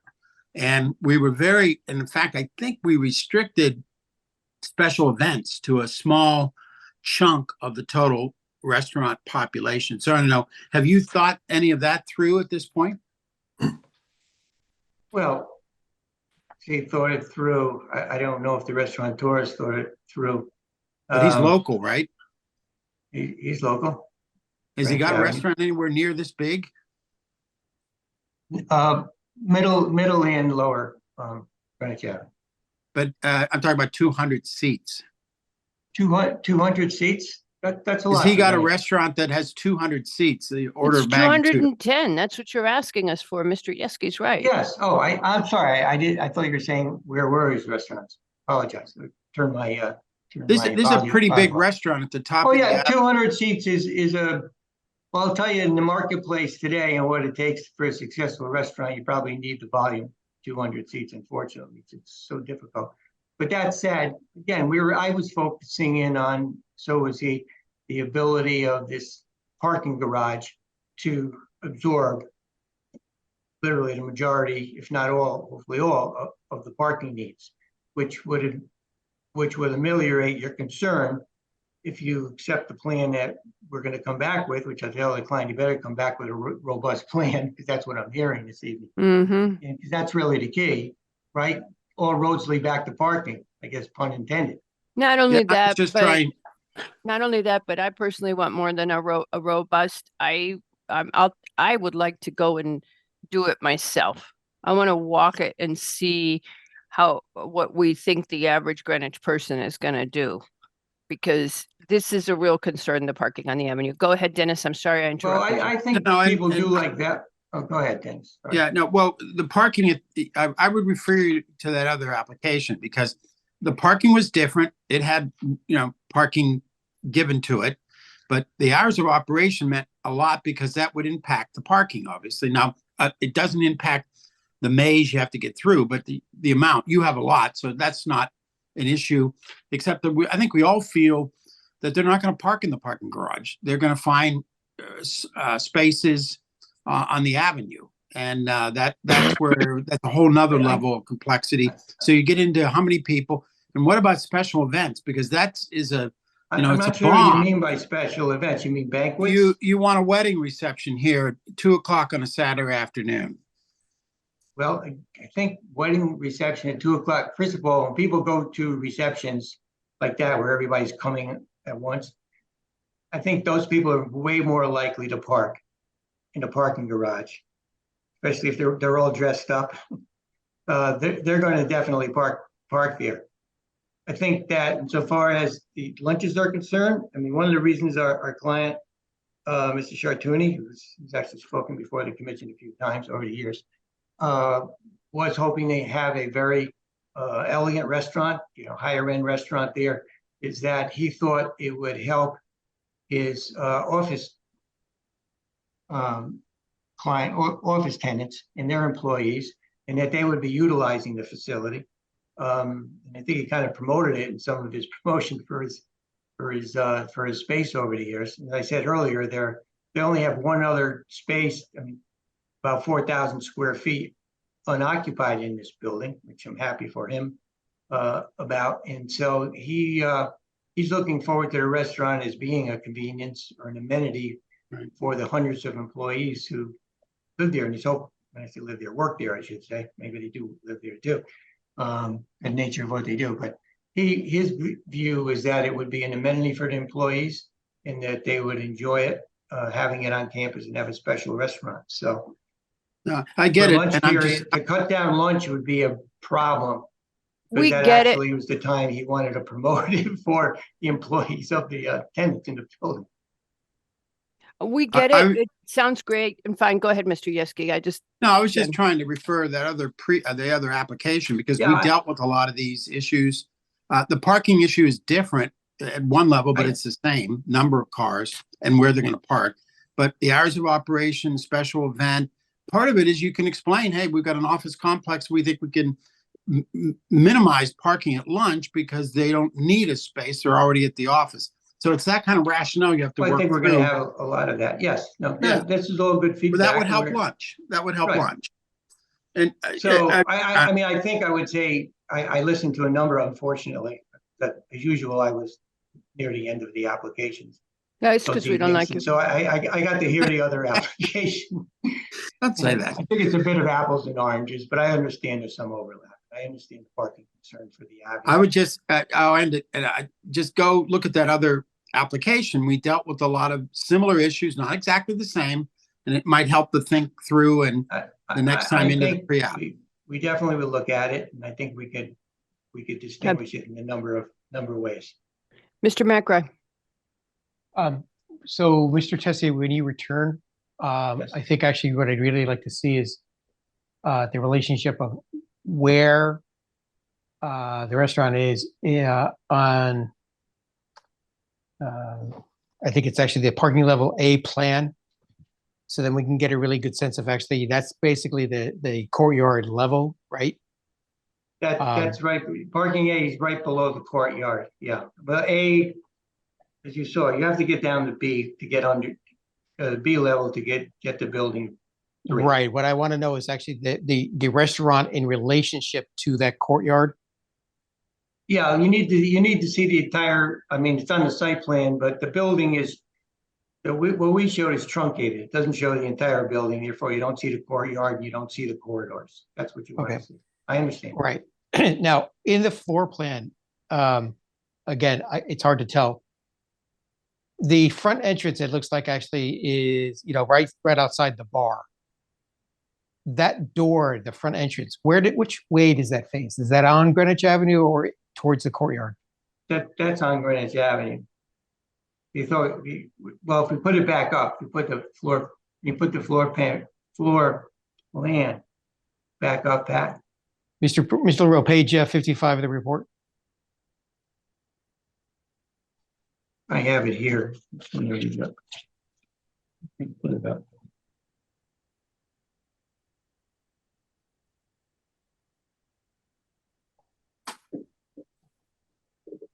Right. It's the floor. Yeah, it's that's it. That's it. They're actually, it's kind of blown up. But there are. Yeah, lower Here you left-hand go. corner. So the Patrick. entrance, there's an entrance on there's a little ramp there. That's on Greenwich Avenue. That's the hostess station there. So Okay. that's So Greenwich the Avenue. premise is to have the front door on Greenwich Avenue, but all of your parking is inside in the courtyard. The parking is below and accessible to, basically, if you see that little jog up there, if you go right there, right in here. That's where the elevator bank, you point. That's where the elevator bank is. It's in there. Okay, so if I'm coming to the restaurant, again, more logistics, I come up the elevator, how do I get into the restaurant from the elevator in the basement? I think that's the things we're looking for. Right, I know. Yeah, You're you can't, telling I mean, you me- see the one corridor, you don't see the entire floor. I don't know why the All right, architect. okay, so we've I said it. understand what you're saying. We've said it over and over again. Mr. Tessie, this isn't working for us right now.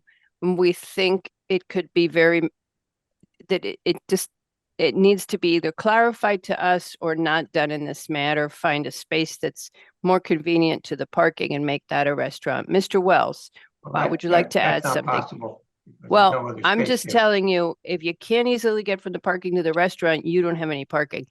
Mr. Wells. Yeah, very quickly, and I'm not an expert in this subject, but maybe check with the restaurant owner and the architect. Do you have sufficient bathroom capacity? You've got 150 people in there. You've got 3 toilets in the woman's bathroom and 2 urinals and a toilet in the men's bathroom. That Right. doesn't seem enough to me, but maybe check with them. Okay. Okay, does anybody have anything else on this?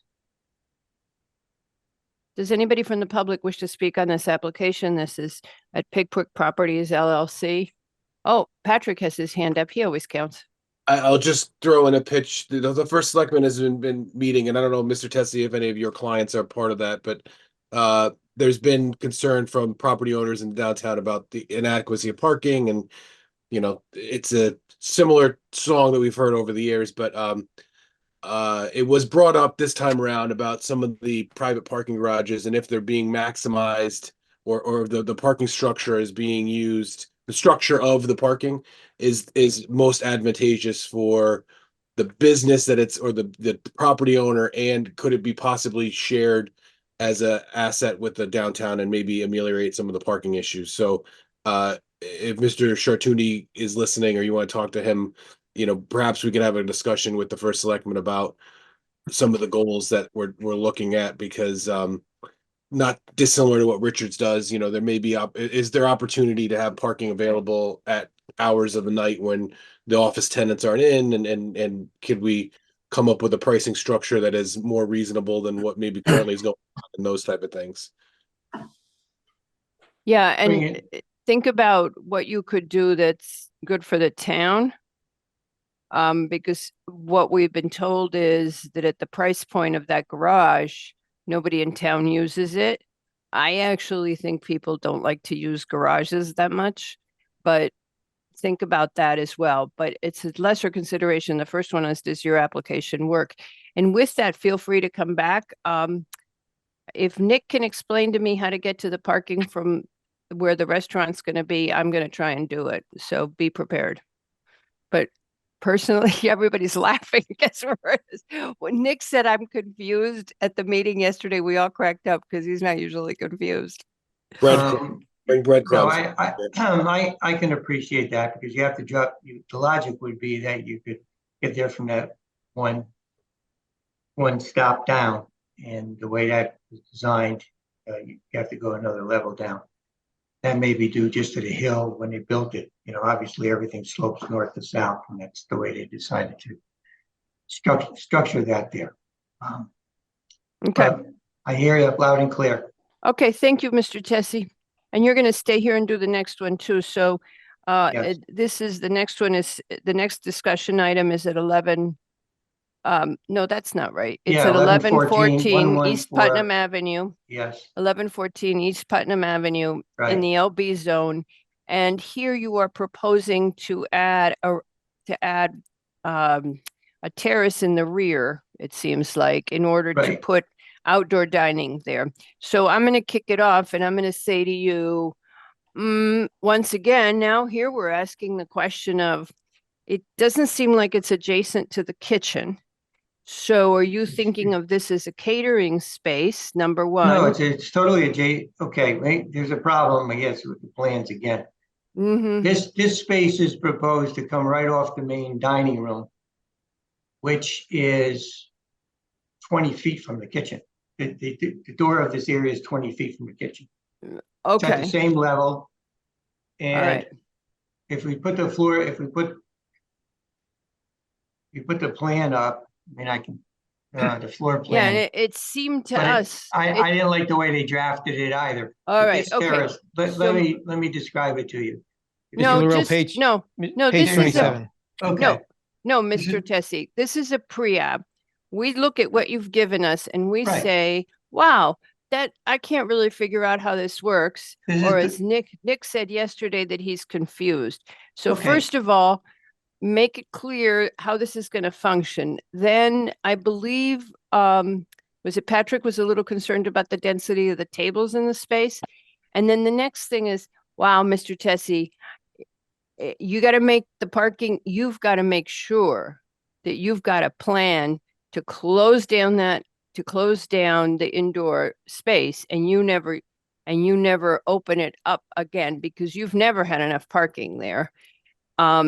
And you've got now the St. Catherine's, because we had this discussion with you in 2009. We knew at the time that you were not going to have enough parking, but you were the pre-existing hotel use. You had the use.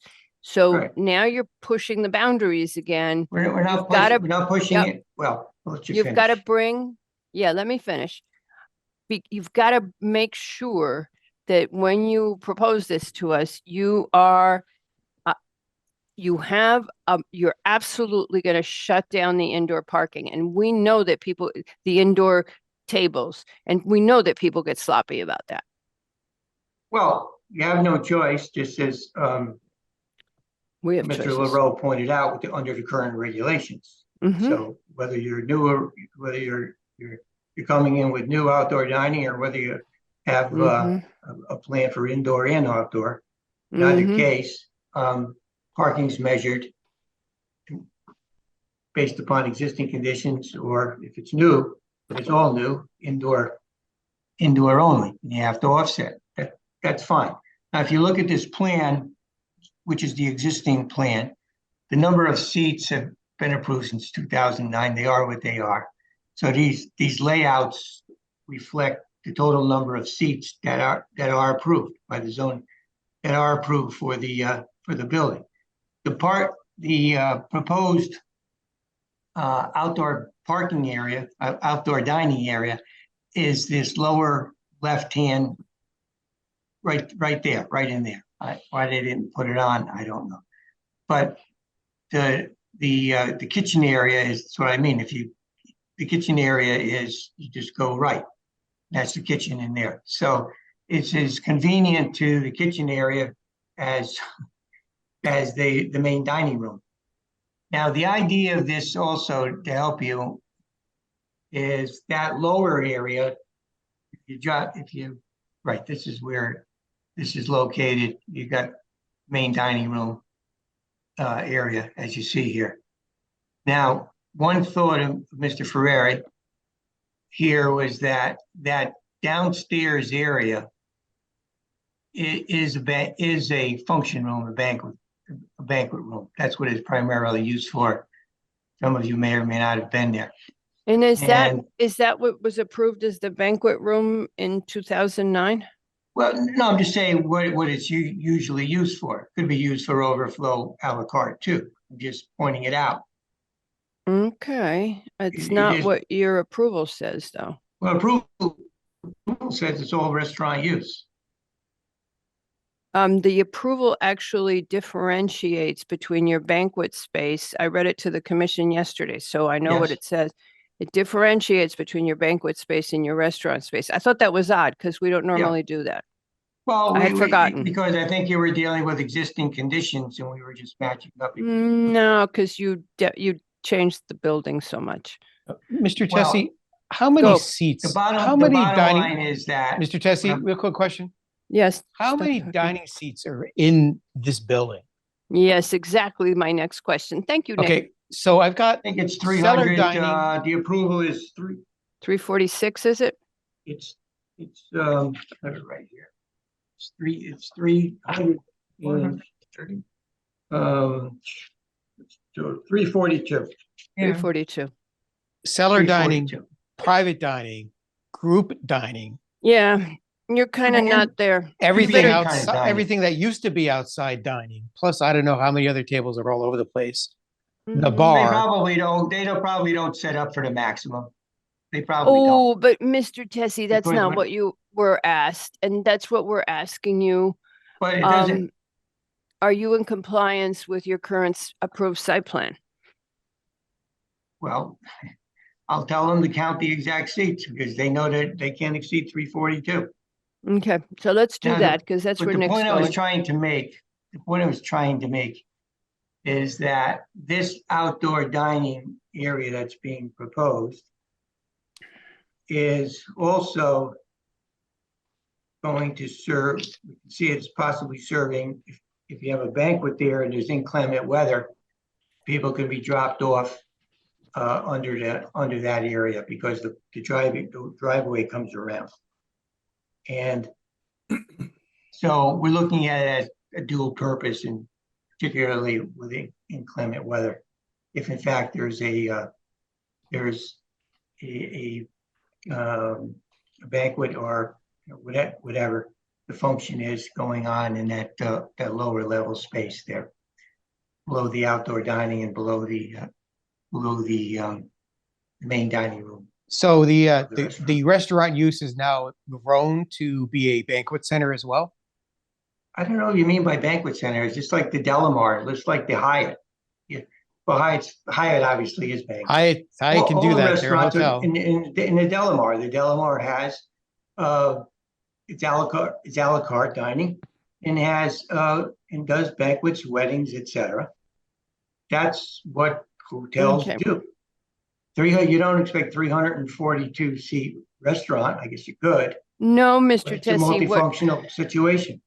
Mr. Tessie, what we're trying to tell you is that that's not how your approval is written. What can I'm not sure what you mean, how the approval is written. I'll rewrite it. All right, These- so these the are just the approval- realities of Your just I have- approval, I have- okay, I'm I just have the gonna, numbers in front of me if that would be helpful. yeah, I'm just scrolling. 93 outdoor, 166 indoor, 53 banquet, 30 meeting room. Okay. Yeah, So that's it's about not- right. it's So not- that's the banquet room there, as I was saying. Okay. Mr. Tessie, Exactly. rather than wing it, when you come back, I'm just pointing out Tessie. that sounds correct for the lower level. well, Those are what those we'd three like you, rooms that we what just we'd like you to described. do, Mr. Tessie, is when you come back, Yes. you confirm not only that you are in compliance with the 342, but you give us that you are in compliance with the rest of the site plan numbers. You mean the seating numbers for the individual categories? Yep. That's fine. That's exactly what If this reflects. if What you're you'd, looking at well, right now is the lower level in those three areas. all right, as we're was not, pointed out by Ms. Jenkins. and we're not That's seeing perfectly that. fine. So you give us what that is, and if you Yeah. need to change that, which I believe you may be about to, then you tell us how you're going to change it versus the approval. The only change we're proposing is that during the outdoor dining season, we would propose to close off the seating in probably the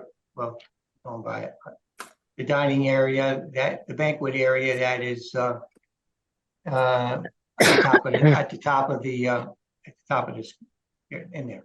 All right, so what, then your letter goes on to say that during the 6 months that the outdoor patio is closed, which I believe you don't necessarily close it now, do you? The outdoor patio, we're talking about the outdoor patio in front. Yeah, No, it's subject to seasonal dining. okay. permit. During the 6 months that the outdoor patio is closed, the maximum number of indoor seats shall comprise 166. Okay, and then again, Katie gives the split of the seats. So we're just asking you, A, are you in compliance with the old plan, or do you need to change it? And I don't feel like counting all those seats right now. I just want to have a little table that tells us what you have and don't have. Sure, 'Cause- we'll have Mr. Molnar okay, for his right-hand guy.